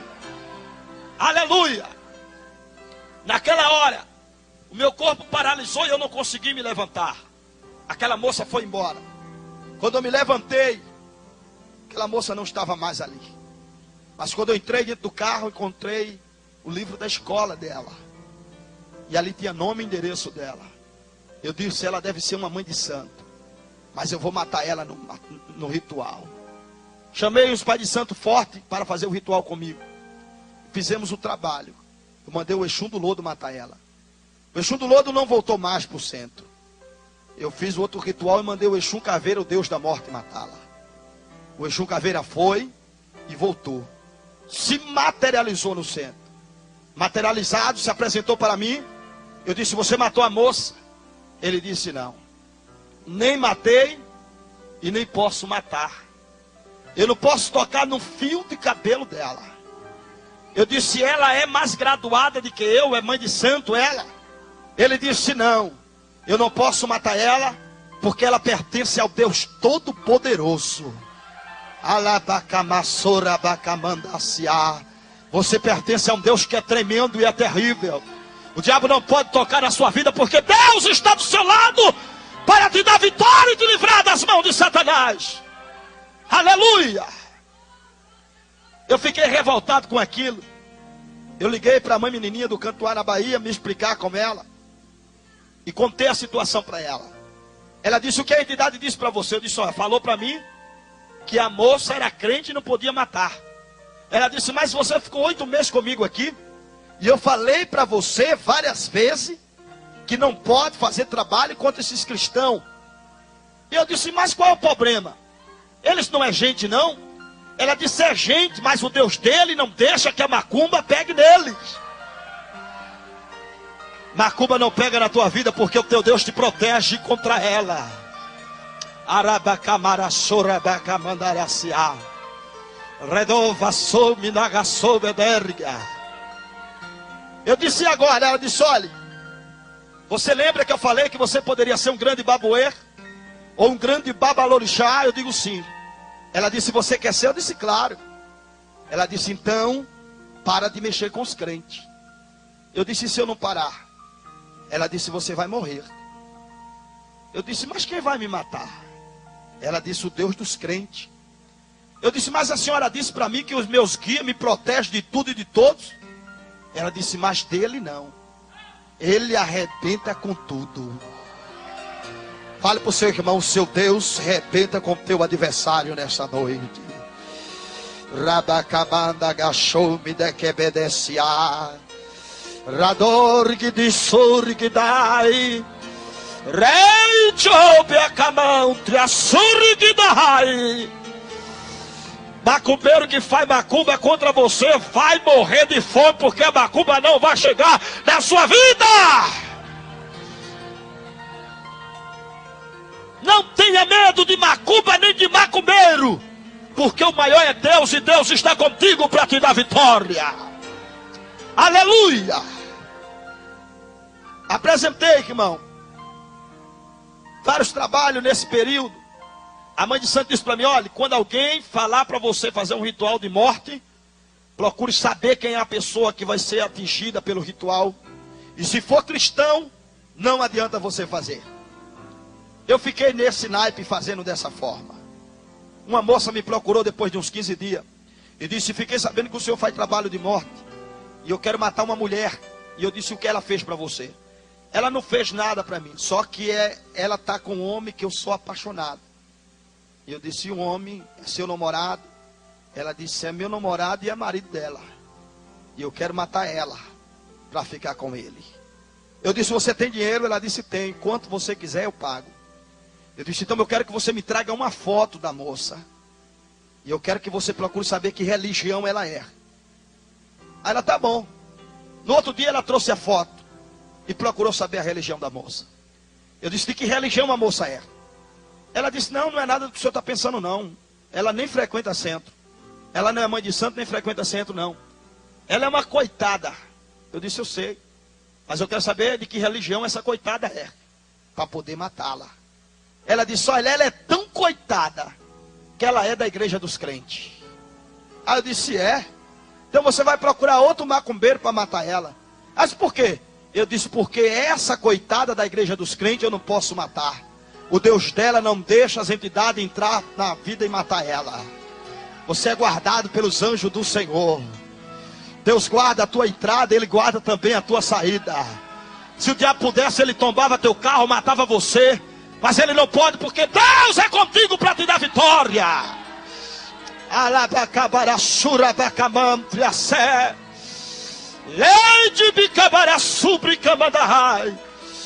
Deus é o Deus que nos protege, irmão.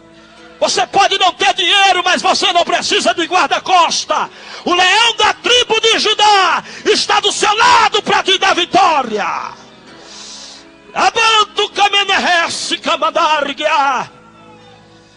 É importante servir a esse Deus.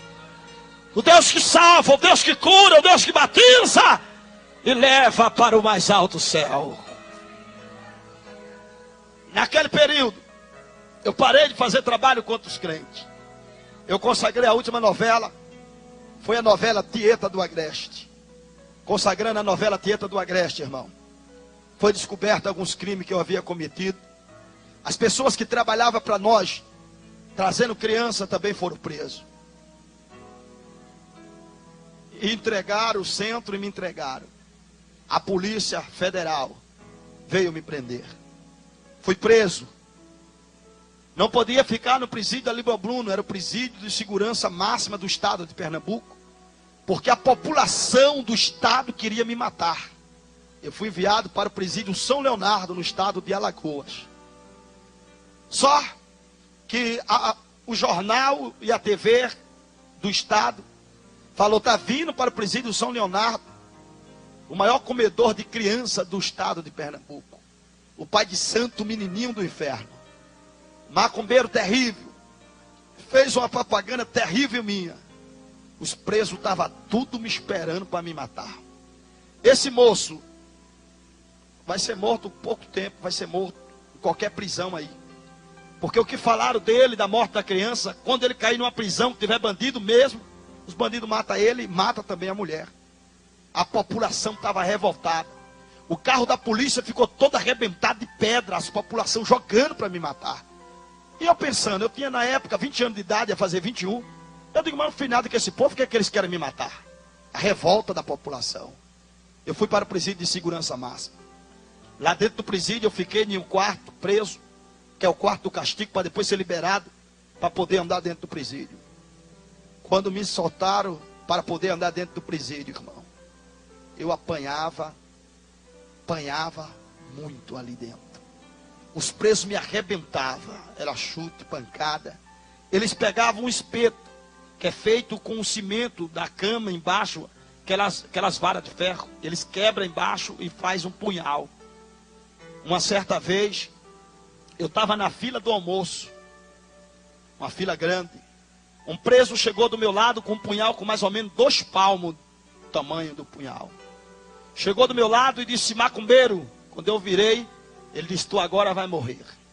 Travou minha barriga, perto do meu umbigo. Ele me deu uma punhalada que o punhal, se pudesse travar, sair no outro lado, sairia. Mas bateu na minha espinha atrás e travou. Quando ele me furou, ele começou a mexer o punhal. E disse, você vai morrer agora. Quando ele tirou o punhal de dentro da minha barriga, o sangue começou a jorrar. Eu caí. Os outros presos começaram a bater em mim, chutar a minha cabeça. Os carcereiros demoraram a chegar esperando eu morrer. Mas eu não entendia porque eu não morria, irmão. Chutaram, bateram. Eu era para morrer. Mas Deus não veio matar-me. Ele veio me libertar. E mostrar que Ele é o libertador. Eu não morri por causa da promessa de Deus, que é fiel e é verdadeira. Ali, irmão, eu levei 8 punhaladas no período que fiquei no presídio. Passou-se o tempo, eu apanhava todos os dias. Liguei para a mãe de santo e disse, quando é que a senhora vai me tirar daqui? Ela disse, eu não posso tirar você daí. Você confessou o crime, você vai ficar aí. Já falei com os governadores, falei com todo mundo, não tem jeito. Mas vamos ter uma reunião agora com os babalorixá. E vamos ver o que é que vamos fazer por você. Teve a reunião. Os babalorixá disseram, olha, ele mexeu muito com o crente, atrapalhou alguns centros aqui, dispensa ele da magia, deixa ele na prisão, deixa morrer lá mesmo. Quando eu liguei para ela, ela disse, olha, eu tenho uma notícia ruim para te dar. Eu disse, fale. Ela disse, você foi dispensado da magia. Você não faz mais parte da magia negra. Eu disse, e agora? Ela disse, agora você se vira. Eu disse a ela, mas a senhora sabe que eu não tenho pai, não tenho mãe, não tenho ninguém. A única pessoa que eu tenho é a senhora. A senhora é minha mãe. Ela disse, eu nunca fui tua mãe. Tu entrou nessa roubada só. E é só que tu vai ficar. Eu era um jovem de 20 anos, irmão. Agora não era mais macumbeiro. Eu nunca tinha entrado numa escola para estudar. Eu não sabia nem assinar meu nome. Eu só vivia dentro da magia. Eu nunca tinha brincado com carro. Não tinha amiguinho nem colega. Eu vivia preso dentro do centro fazendo magia. Foi aquilo que eu aprendi. Ruim, mas foi o que me ensinaram. Ali, irmão, agora era um jovem de 20 anos, preso em um presídio onde 2.000 presos queriam a minha cabeça. Eu apanhava todos os dias. Toda quinta-feira era dia de visita. Todo mundo tinha visita. Mas eu não. Depois que eu fui dispensado da magia, os demônios, os guias me deixaram em paz. Eu comecei a entender a vida de um ser humano. E eu ficava pensando por que eu era diferente de todo mundo. Todo mundo tem pai, tem mãe. Eu não tinha pai, nem tinha mãe, nem lembrava deles. Eu ficava pensando, como foi que eu nasci? De quem eu nasci? Eu não tinha lembrança de família nenhuma, irmão. Lá dentro, foi momento de sofrimento. Quinta-feira era quinta de sofrimento. As pessoas que vinham fazer visita chegavam e jogavam coisa em mim. cuspia no meu rosto, batia na minha cara. Os presos colavam em mim e diziam: se você mexer com uma visita aqui, você morre. Eu era obrigado a aceitar qualquer tipo de sofrimento. Todo mundo trocava de roupa para receber visita, eu não. Eu não tinha visita. Fui emagrecendo muito rápido, ficando amarelo. E um dos presos que estava na minha cela disse: rapaz, você está muito estranho. Você está muito amarelo, eu estou achando que você está doente. Eu queria ainda ser alguma coisa. Eu disse: que doente, rapaz, nada pega em mim, eu tenho o corpo fechado. Ele falou: rapaz, se o teu corpo é fechado, eu acho que já abriu, porque tu está muito magro. O outro disse: esse infeliz deve estar com AIDS. Chegou, conversou com o carcereiro e disse: olha, leva esse cara para fazer exame, se ele tiver com AIDS, vai passar para a gente. Ali me levaram para fazer exame. Com 15 dias o médico mandou o exame e o carcereiro me chamou. Quando me chamou, disse para mim: olha, pega tuas coisas que tu vai ser transferido de cela. Eu disse: eu vou para onde? Ele disse: você vai para a cela que tem que cuidar dos médicos. Eu disse: por quê? Ele disse: porque você está com câncer e vai morrer. Agora, irmão, eu tinha perdido minha juventude toda. Ia perder toda a minha vida, sem conhecer nada e nem ninguém. Quando fui transferido de cela, fui para uma cela que tinha cuidados médicos. Lá, os carcereiros eram formados em tratamento para tratar dos cancerosos. Logo que eu cheguei, eu vi logo 3 cancerosos saindo dentro de um saco para ser enterrado como de gente. Pois não tinha família, era enterrado lá detrás do presídio mesmo. Ali, irmão, eu comecei a emagrecer muito rápido. Eu perdi a fome, não tinha força para andar, não tinha força para comer. Eu passava a mão na minha cabeça, meu cabelo caía. Eu comecei a perder o cabelo. Mas um dia eu vi um irmão pregando lá dentro do presídio. E eu fiquei pensando: será que esse Deus dos crentes existe? Se ele existe, por que ele fez isso comigo? Eu não tenho pai, não tenho mãe, não tenho ninguém. Vivi a minha vida dentro daquele centro. Não conheço ninguém, não tenho ninguém como amigo. As pessoas que se aproximam de mim são pessoas que se aproveitam para que eu venha fazer rituais para eles. E agora todos me abandonaram aqui dentro dessa prisão. Já fazia tempo, irmão, e eu não tinha visita de ninguém. Estava ali, condenado pela sociedade. Se saísse daquele presídio, eu era morto na rua no mesmo instante. Não tinha ninguém. 6 horas da tarde eu recebi uma visita. Era de um carcereiro que odiava a mim. Ele tirava o soro que me sustentava e dava um soco na minha barriga. Isso era todo dia de 6 horas. Quando eu via ele, eu já fechava os olhos e tremia, esperando ele bater em mim. Comecei a levar uma vida de grande sofrimento lá dentro. E dentro de mim eu me interrogava: por que eu era assim? Os outros presos que fez tanta coisa ruim, eles tinham família, e eu não. Um dia entrou uma mulher por dentro da cela, na prisão. Quando ela entrou, eu olhei para ela, era dia de visita. Eu vi aquela mulher parecendo comigo. Tinha uma característica de rosto igual ao meu. Eu olhei e disse: será que essa mulher é minha família? Aí aquela mulher olhou de cama em cama procurando alguém. Eu disse: deve ser parente minha. Eu fechei os olhos e fiquei esperando aquela mulher chegar na minha cama. Quando eu abri os olhos, ela estava vindo na minha direção. Me trouxe uma esperança, irmão. Uma alegria tão grande. Mas quando ela chegou perto, que ela falou, eu olhei.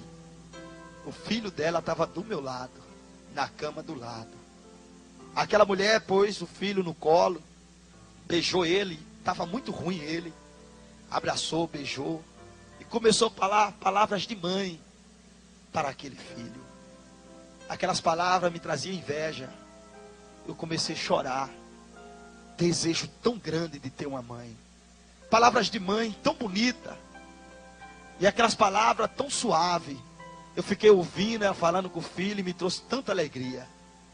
Quando terminou a hora da visita, aquela mulher levantou para ir embora. Eu pensei comigo: eu vou tocar na mão dela, ela vai falar alguma coisa bonita para mim. O canceroso, ele não tem força, irmão. Os ossos parecem que quebram, parecem que estão quebrados. Mas eu fiz força, levantei meu braço. Quando ela passou, eu joguei o braço no braço dela. O filho dela tinha dito. Ela me achou muito novinho. E o filho dela disse: é um macumbeiro de Recife. Quando eu peguei na mão dela, aquela senhora de idade, cabelinho branco, Quando eu peguei na mão dela para ouvir uma palavra de uma mãe, ela virou-se para mim e deu uma tapa na minha mão. E disse: macumbeiro desgraçado, o meu filho está aqui sem dever, mas você está aqui porque você deve. Você tem que morrer e queimar nas profundezas do inferno. Era uma senhora de idade, irmão, que saiu palavras tão lindas para um filho e maldição para mim. Eu chorei e eu entendi que todo mundo me odiava. Eu queria morrer. Quando aquele carcereiro veio tirar meu soro e bater em mim, eu olhei para ele e disse: faça um favor para mim, me mate. Ele disse: eu quero matar você aos pouquinhos. Você tem que saber o que é castigo. Eu falei para ele: me mate, por favor. Aí ele disse: você ainda vai sofrer muito. Você ainda vai comer o pão que o diabo amassou. Eu apanhava, irmão, todos os dias. Eu olhava as pessoas, invejava as suas famílias. Eu não tinha ninguém. Era um jovem de 20 anos, condenado pela sociedade e condenado para o inferno. Mas tinha alguém que não tinha se esquecido de mim. Quando a minha mãe me perdeu, ela chegou para minha irmã mais velha e disse: vamos fazer uma campanha de oração para o seu irmão voltar. Passou-se 18 anos. Minha irmã mais velha chegou para minha mãe e disse: mãe, se o meu irmão tivesse vivo, ele já estaria aqui. Com 20 anos ele saberia voltar. Mãe, meu irmão com certeza já morreu. Eu não vou mais orar por ele. Eu espero que a senhora entenda. E eu peço à senhora também que esqueça isso. Ele morreu, mãe, o povo já esqueceu. A senhora tem que esquecer. Minha mãe conta que chorou, abraçou minha irmã mais velha e disse: minha filha, Deus vai dar muita saúde a você, para você ainda ver seu irmão e abraçar ele e saber que o Deus que faz promessa é fiel com a sua palavra. A minha mãe, irmão, ninguém roubava a sua fé nem a sua esperança. As irmãs criticavam ela, mas quando ela tinha oportunidade na igreja, ela dizia: um dia vocês vão ver o meu filho aqui pregando a palavra de Deus. Eu estava doente, irmão, morrendo. O câncer derrubou todo o meu cabelo, a minha pele descascava, ferida no meu corpo não sarava. Eu estava morrendo. Um carcereiro, um senhor de idade entrou. Ele olhou e disse: você é muito novinho, você está sofrendo muito. Eu vou ajudar você. Você sente dor no braço direito? Eu me abri com aquele homem pensando que ele ia me ajudar. Eu falei: meu braço dói muito. Ele disse: e o esquerdo? Eu digo: também. Ele: a perna? Eu digo: também dói. Meu corpo inteiro dói. Ele disse: eu vou ajudar você. Você não vai sentir mais dor nenhuma. E saiu. Com os 3 dias aquele homem volta. Ele disse para mim: olha, eu consegui o remédio para te ajudar. Ele foi conversar com o diretor. E disse: diretor, aquele moço de Recife, não tem pai, não tem ninguém, não consegue ir no banheiro, está sofrendo. Permita, dê a ordem para a gente dar nele a injeção da misericórdia. Era a injeção que mata os cancerosos. Quando aquele homem entra pela porta, era a minha esperança. Mas quando eu olho na mão dele, tinha uma corda. Era a corda que amarrava o canceroso para ele não reagir e dar a injeção da misericórdia. 3 médicos por trás dele. E eu começo a chorar, tremer, porque eu sabia que eu tinha visto eles matar muitas pessoas lá dentro. Eu vi que ele ia me matar. Quando aquele homem chegou perto de mim, eu olhei para ele e eu disse: o senhor falou que ia me ajudar. O senhor não vai me ajudar, o senhor vai me matar. Não faça isso comigo não. Me ajude. Deixa eu viver. Eu vou mudar, eu vou ser bom para as pessoas. As pessoas vão gostar de mim. Ele disse: não tem mais jeito para você. O último jeito para você é a morte. Começou a amarrar meus braços. Eu olhei para ele, irmão, dentro dos olhos dele. Eu falei: eu tenho 20 anos. Deixa eu viver. Ele disse: não tem jeito para você. Injetou a injeção no meu braço. Aquela injeção começou a tornar o meu sangue em água. Eu comecei a sentir uma dor tão forte. Apareceu para mim o Exum Caveiro, o Deus da morte. Ele disse: eu vou levar sua alma para mim. Você vai me conhecer como eu sou de verdade. Ali, irmão, eu sabia que eu estava morrendo. Eu fechei minhas mãos e disse: eu não quero morrer. Eu não vou morrer. Eu era muito jovem para morrer. O carcereiro viu que eu estava demorando. Ele me deu outra dose. Eu pedi novamente a ele: não faça isso. Não me mate. Quando ele deu a outra dose, o meu sangue tornou-se em água. Meu corpo paralisou naquela hora. E de repente, eu me encontrei de pé. Quando eu me encontrei de pé, o meu corpo estava deitado. Era o meu espírito que saiu do meu corpo.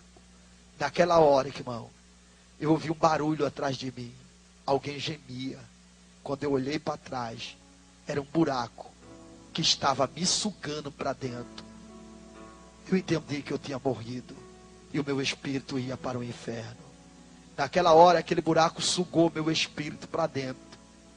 Eu pensei, porque o espírito do homem fica consciente de tudo que ele fez.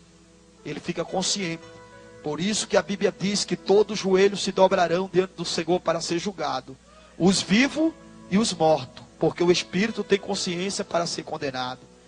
Quando o meu espírito foi sugado para aquele buraco, irmão, eu caí em desespero. E o meu espírito, eu falei: eu queria uma chance, só uma oportunidade. Mas eu não tinha mais. Minha chance e a minha oportunidade acabou. Quando de repente eu sou sugado, eu olho para um lado, uma escuridão tão grande. Eu olho do outro, eu estou vendo que eu estou indo para o inferno. Eu paro naquela escuridão, eu olho para um lado, para o outro, não vejo nada, nem vejo ninguém. Eu entendo que ali ainda não era o inferno, mas eu estava indo para lá. Em desespero, irmão, eu queria uma chance, uma oportunidade para ser alguém diferente. Mas ela tinha se acabado naquela hora. Foi aonde eu ouvi uma voz bem forte. Essa voz bradou lá dentro, muito forte. E essa voz falou: Deus, ó Deus, eu não sei aonde o meu filho está, mas vai ao encontro dele, Deus. Traz o meu filho de volta para mim. Aonde ele estiver, trai para os meus braços. Eu reconheci aquela voz, veio na hora a lembrança em mim, quando eu tinha 6 anos de idade. Era a voz da minha mãe, irmão, que não esqueceu de mim, que não me abandonou, que estava orando sem saber minha existência, mas estava clamando pela minha vida. E a Bíblia diz que pelo clamor do pobre, gemido dos necessitados, o Senhor Deus se levanta do trono. A Bíblia diz: aquele que crê em mim, ainda que esteja morto, viverá. Minha mãe estava clamando ao Deus da vida, ao Deus de poder, ao Deus de glória. Naquela hora, irmão, minha mãe gritou novamente e disse: Deus, traz o meu filho para os meus braços. Foi quando o meu espírito estava indo em direção ao inferno, com certeza. Apareceu 5 homens, que quando ele apareceu, aquele lugar tornou-se branco. E aquele homem tinha veste resplandecente.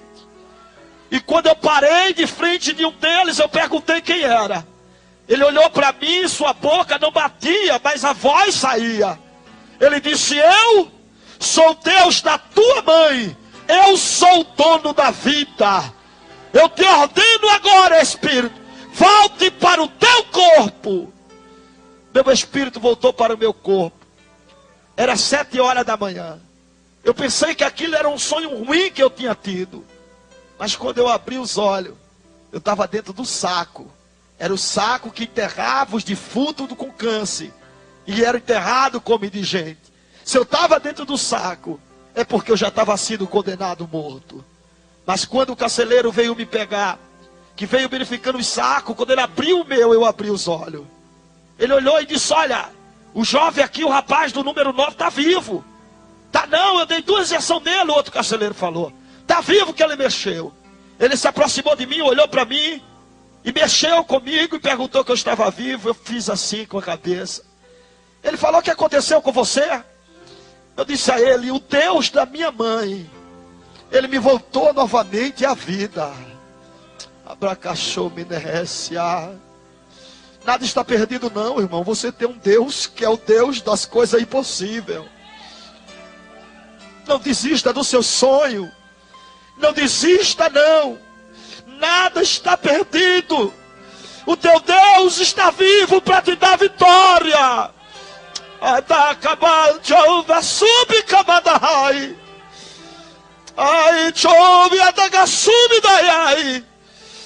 Deus de vida está aqui. O carcereiro disse: deixa ele. Ele daqui uns dias morre. Mas foi engano dele, irmão. Eu disse comigo mesmo: Deus da minha mãe, manda alguém vir aqui que eu quero ser crente. Numa quinta-feira, o irmão que entrava evangelizando, ele perguntou a alguém aqui dentro: quer aceitar Jesus? Eu levantei a mão. Ele disse: moço, você quer aceitar Jesus? Eu disse: eu quero. Eu levantei minha mão. Ele colocou a mão na minha cabeça. E quando ele orou por mim, Deus me batizou na hora com o Espírito Santo. Eu fui curado do câncer, irmão. Com 1 ano, eu me levantei e tornei-me um pregador do Evangelho de Cristo. Passei 4 anos e 6 meses na prisão. Quando veio o meu alvará de soltura, um pastor que fazia evangelização dentro do presídio, ele disse: você não tem família, você não tem para onde ir, você quer ir para minha casa? Eu disse: eu quero. Ele disse: eu fiz um quartinho lá, que eu guardo algumas ferramentas, mas eu vou limpar ele e você vai ficar morando lá, até você conseguir um emprego, ou quem sabe encontrar a sua família. Eu disse para ele: olha, pastor, contei o que aconteceu comigo. Eu disse: olha, eu tenho mãe, só que eu não sei o nome dela, mas eu sei que ela existe. E ali, irmão, fui para a casa daquele homem. Quando era dia das mães, era dia que eu sofria. Todo mundo tinha mãe, eu não. Dia dos pais, todo mundo tinha pai, eu não. O pastor me abraçava e dizia: eu sou seu pai. Era um pai, irmão, mas não era meu pai. A mulher dele era uma mãe para mim, mas não era minha mãe. Eu queria meus pais. Eu queria minha mãe. O pastor disse para mim, ensinou eu a orar. E disse para mim: olha, eu vou levar você para um monte para orar. E no monte, você vai conversar com Deus. Vai ter um particular maior. Mas eu fui para o monte mais com curiosidade. O povo dizia que no monte as folhas pegavam fogo. E eu fui para ver. Chegou lá no monte, eu encontrei o irmão pegando um monte de folha e jogando para cima. E dizendo que o fogo estava pegando. Eu digo: coitado desse irmão, orou tanto que endoidou. Porque aí ele: estou vendo folha, não estou vendo fogo. Aí eu comecei a observar os irmãos. Um veio para o meu lado, marchando, pulando. Eu digo: esse aí virou exército, virou polícia agora do exército. Eu comecei a achar aquilo estranho, irmão. Era muito fogo, os irmãos corriam, pulavam, gritavam, sapateavam. E eu fiquei olhando aquilo ali, achando muito interessante. Mas o que me chamou mais a atenção foi um rapazinho magrinho. Ele estava abraçado com uma rocha, uma pedra. E eu disse: mas esse daí deve estar doido, arrumou uma namorada agora que é a pedra. Eu digo: deixa ele se levantar que eu vou perguntar o que ele está fazendo aí. Era meia-noite, aquele moço abraçado com uma pedra. 5 horas da manhã ele levantou. Eu disse: ô varão, como é teu nome? Ele disse: é Tiago. Eu disse: ô Tiago, por que tu abraça essa pedra aí? Ele disse: não, isso aqui é um costume que eu tenho. Mas na minha oração, tudo que eu peço a Deus abraçado com essa pedra, Deus me dá. Eu digo: é verdade, Tiago? Ele disse: é. Deus me deu um emprego, Deus me deu casamento, Deus me deu tudo que eu peço. Eu disse: Tiago, eu posso orar nessa pedra? Ele disse: pode. Eu disse: qual é o dia que tu não vem? Ele disse: eu só venho na sexta. Eu digo: então tá bom. Aí eu passei a vir, irmão, no sábado, domingo, segunda, terça. E eu dizia: Deus, deixa eu ver minha mãe. Deixa eu abraçar ela. Deixa eu sentir minha mãe. Eu quero ver minha mãe, Deus. Eu orava, irmão. E a minha oração era ver minha mãe. O desejo do meu coração era minha mãe. Mas um dia, lá no monte, Deus usou um garoto em profecia. E aquele garoto disse: meu filho, eu vou fazer uma surpresa a você, que vai alegrar o seu coração e a sua alma. Eu não sabia que surpresa era essa. O pastor, ele tinha uma Kombi e ele tinha uma Brasília. Aí ele vendeu a Brasília e foi procurar minha família no Recife. Mas eu não sabia nome de ninguém. Ele não encontrou ninguém da minha família. Quando ele estava para vir embora, ele encontrou o pastor Isaac Martins. É o pastor presidente do campo de Abreu e Lima da Assembleia de Deus. O pastor Isaac disse: vai estar tendo um evento aqui das irmãs. É o 25º aniversário do Circo de Oração. Vai ter as irmãs de toda a região. As dirigentes vai estar aqui. Traz esse moço. De repente acontece um milagre. Ele sabe pregar? O pastor disse não, que ele não sabe ler. Eu não sabia ler, irmão, nem sabia escrever. Ele não sabe não. Mas ele conta algo do testemunho dele que é muito tremendo. Era algo da oração, quando Deus botou o meu espírito, eu sempre contava na igreja. Ele disse: traz ele, que ele vai ter uma participação no congresso. O pastor chegou para mim e disse: olha, se prepare, que sábado você vai pregar em um grande congresso em Recife. Ali eu comecei a orar, a jejuar. Mas naquele período, eu discuti e briguei com o filho do pastor. Ele com ciúme do pastor, porque o pastor um dia me levava. E eu e ele discutimos, saímos na tapa. Brigamos mesmo, tapa lá, tapa para cá. E foi uma briga assim, rolamos no chão. Aí no final da briga, ele chegou comigo e disse: olha, não quero mais falar com você não. Lá no Nordeste, eles ficam de mal, chama de mal. Põe o dedo assim. Aí põe um dedo, se o outro cortar, aí não se fala mais. Aí me deu o dedo, eu cortei. Aí não se falamos mais.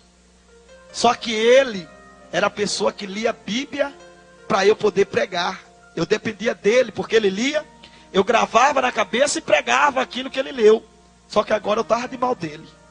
Aí quando foi no sábado, o pastor disse: se prepare que a gente vai sair, que daqui para Recife é 200 quilômetros. Se prepare para a gente ir. Ali, irmão, eu estava de mal dele e eu tinha que ler o versículo para pregar. Era o Salmo 23. Mas eu não sabia ler. E eu comecei a tentar falar com ele de dia e manhã. Passava por ele: oi, ele nem falava comigo. Aí eu voltava: oi, ele bem sério. Molecão novo. Aí eu lembrei que ele gostava muito de sacolé. É um picolézinho que é feito num saco em casa. Aí eu fui lá, comprei 5 sacolé, 3 sacolé de coco, que era o mais que ele gostava. Aí quando fui passar perto dele, eu: opa, um sacolézinho. Aí ele parou e disse: quero. Eu disse: tome. Ele chupou o sacolé. Quando terminou, eu: outro. Ele: opa. Quando terminou, outro. Aí ele disse: você está querendo alguma coisa? Eu disse: eu quero pedir perdão a você, meu irmão. Você é o irmão que eu conheço. Choramos junto, ele me abraçou. Eu disse a ele: meu irmão, você me perdoa? Ele disse: te perdoo. Eu disse: eu estou perdoado do fundo do teu coração. Ele disse: tá. Eu digo: então vamos ler a Bíblia para mim agora. Aí ele disse: você estava com interesse, né? Eu digo: eu sempre tenho interesse por trás, né? Vamos ler. Aí ele leu. Ele disse: qual é o tema? Eu disse: é Salmo 23. Ele: rapaz, é muito fácil esse versículo. Aí leu: o Senhor é meu pastor e nada me faltará. Eu disse: mas se eu ficar nervoso, eu posso esquecer, porque eu não sabia ler. Então eu tinha que gravar na cabeça. Aí o pastor já me mandou se preparar e fomos na Kombi. De Maceió para Recife, 200 quilômetros. Eu fui na Kombi, meu pastor, citando o versículo para não esquecer. O Senhor é meu pastor e nada me faltará. O Senhor é meu pastor e nada me faltará. O pastor viu eu falando sozinho, ficou preocupado. Aí disse: está tudo bem aí, varão? Eu: o Senhor é meu pastor e nada me faltará. Até chegar em Recife. Chegamos lá, irmão, a comissão, ciclo de oração enorme. Aquela multidão de irmãs, tudo vestido de azul. E quando eu me aproximei do púlpito, eu tinha muito medo de pessoas que andavam com Bíblia grande, que nem a minha. Eu não sabia ler, eu achava que quem andava com Bíblia grande era pregadores. Então eu ficava com muito medo de pregar perto de alguém que sabia ler e pregava. Quando da fé eu vi aquela multidão do pastor, tudo com aquelas Bíblias grandes, a minha perna tremeu. Eu ajoelhei lá para orar e fiquei: o Senhor meu pastor e nada me faltará. Foi a minha oração de meia hora: o Senhor meu pastor e nada me faltará, para gravar o versículo. Aí me levantei e ficava bem baixinho: o Senhor meu pastor e nada me faltará. Quando de repente uma senhora começou a olhar para mim. E ela olhava bem sério para mim. E eu: o Senhor meu pastor e nada me faltará. E ela olhando. Eu digo: essa senhora está olhando demais. Acho que ela está olhando porque eu estou falando aqui. Aí botei a mão na frente: que o Senhor meu pastor e nada me faltará. O Senhor meu pastor e nada me faltará. E aquela mulher olhando, eu me levantei, fui no banheiro. E ela olhava para mim de um jeito. Eu fiquei olhando, digo, se essa mulher fosse novinha, ela estava me paquerando, mas está muito velhinha para estar me paquerando. Aí fui, voltei e ela olhando para mim. Aí depois, irmão, fiquei com medo. Porque lá em Recife, a fama de Recife dos profetas é que pregador em pecado não prega lá não. As dirigentes de oração se levantam e faz ele descer do púlpito na hora e revela o pecado. Eu parei, eu briguei com o filho do pastor, passei a semana de mal dele, e agora que eu vim pregar foi que eu falei. Eu acho que Deus ainda não me perdoou e está revelando aquela irmã. Irmão, aí eu fiquei com medo.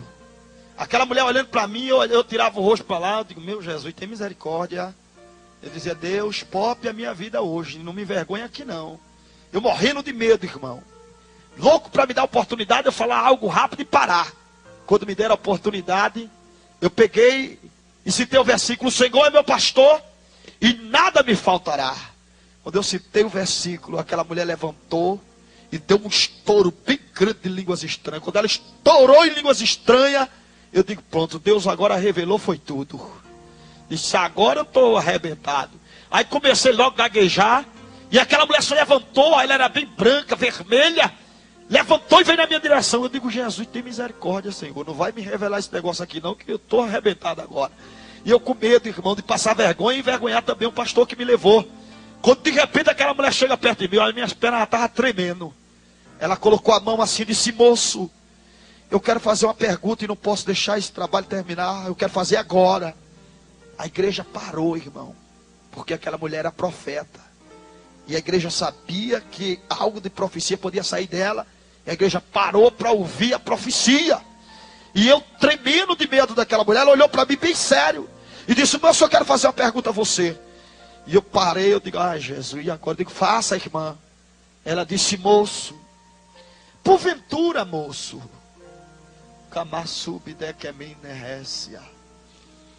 porventura, você tem um sinal de pelo de carne nas suas costas? Eu olhei para ela, eu disse, eu tenho, irmã. Ela disse, moço, porventura, no seu pé esquerdo, você tem um sinal de sangue que toma conta da planta do teu pé esquerdo? Eu disse, eu tenho, irmã. Como é que a senhora sabe? Ela disse, moço, ela começou a chorar. Ela disse, moço, você tem mãe? Eu disse, não tenho, irmã. Ela disse, sabe por que eu sei disso, moço? Eu perdi você. Você é meu filho. Ontem de madrugada, Deus disse, minha filha, o seu sofrimento acabou. Amanhã eu trarei o teu filho para os teus braços. Abachura, abacabante, assé. Ela disse, Deus trouxe você, meu filho. Eu ainda estranhei, irmão, ela era branca. Eu digo, mas por que a senhora é branca? Ela disse, você é moreno, igual ao seu pai.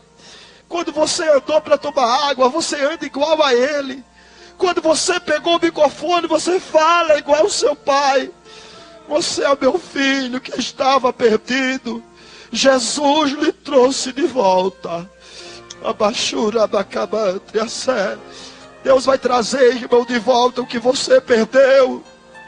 O diabo não pode levar o que é seu, não.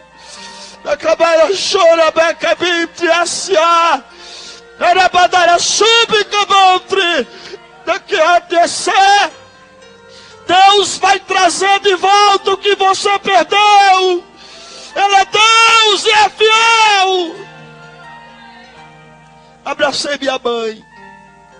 Ela pegou o microfone e disse, igreja, esse é o meu filho, que eu sempre disse a vocês que um dia voltaria para casa. Minha mãe estava velhinha, mas com força e saúde, irmão. Ela disse, meu filho, vamos em casa. Seu pai já faz mais de 20 anos que não fala comigo, por sua causa. Quando eu cheguei na casa da minha mãe, ela bateu na porta. O meu pai perguntou quem era, minha mãe disse, nego, sou eu. Meu pai, com raiva da minha mãe, que ele não se falava, ele disse, o que é que você quer? Nego, é que você tem visita. Era 10:30 da noite. Meu pai disse, isso não é hora de visita, tá na casa dos outros não. Manda a visita voltar amanhã. Minha mãe começou a chorar e disse, nego, essa visita é muito importante, abre a porta.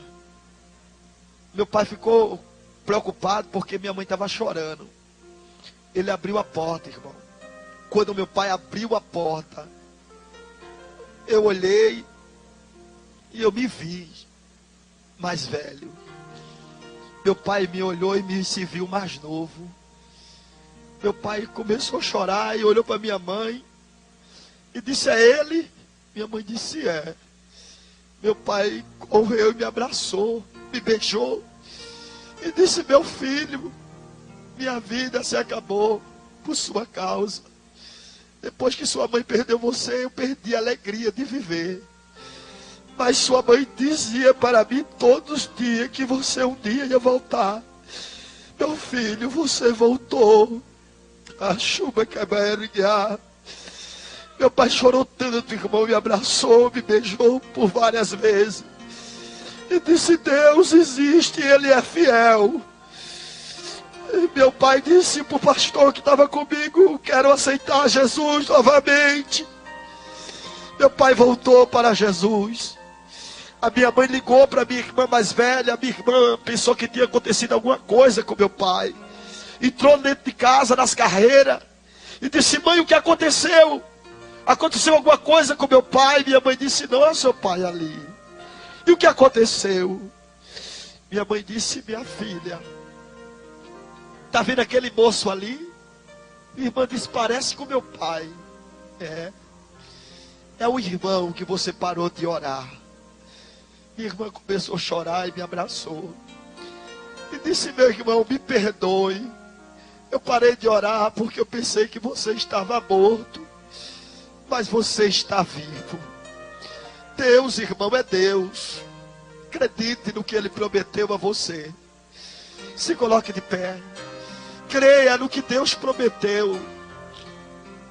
Ele não falha. Ele é fiel. Ele é verdadeiro. Ele é justo. E a promessa dele, ela nunca volta vazia. Eu quero orar com você. Às vezes, você tem alguém da sua família que usa droga. Às vezes rouba até. Ou às vezes é matador. Às vezes está até preso. É alguém que não vale nada para a sociedade. Você às vezes até tem vergonha dele. E não quer nem falar que ele é parente seu. Mas você se esquece que ele é alguém. Você se esquece que ele tem uma alma. Você se esquece que ele precisa de Jesus. Querendo você ou não, aonde ele for, ele vai levar o teu sobrenome, porque ele é seu parente, faz parte da sua família. O sangue dele é o mesmo sangue que corre na sua veia. O diabo está escravizando ele e você quer distância dele. Ele precisa tanto da sua oração. Ele precisa que você ore por ele. Eu quero que você saia do seu lugar. Venha aqui à frente, representando alguém da sua família.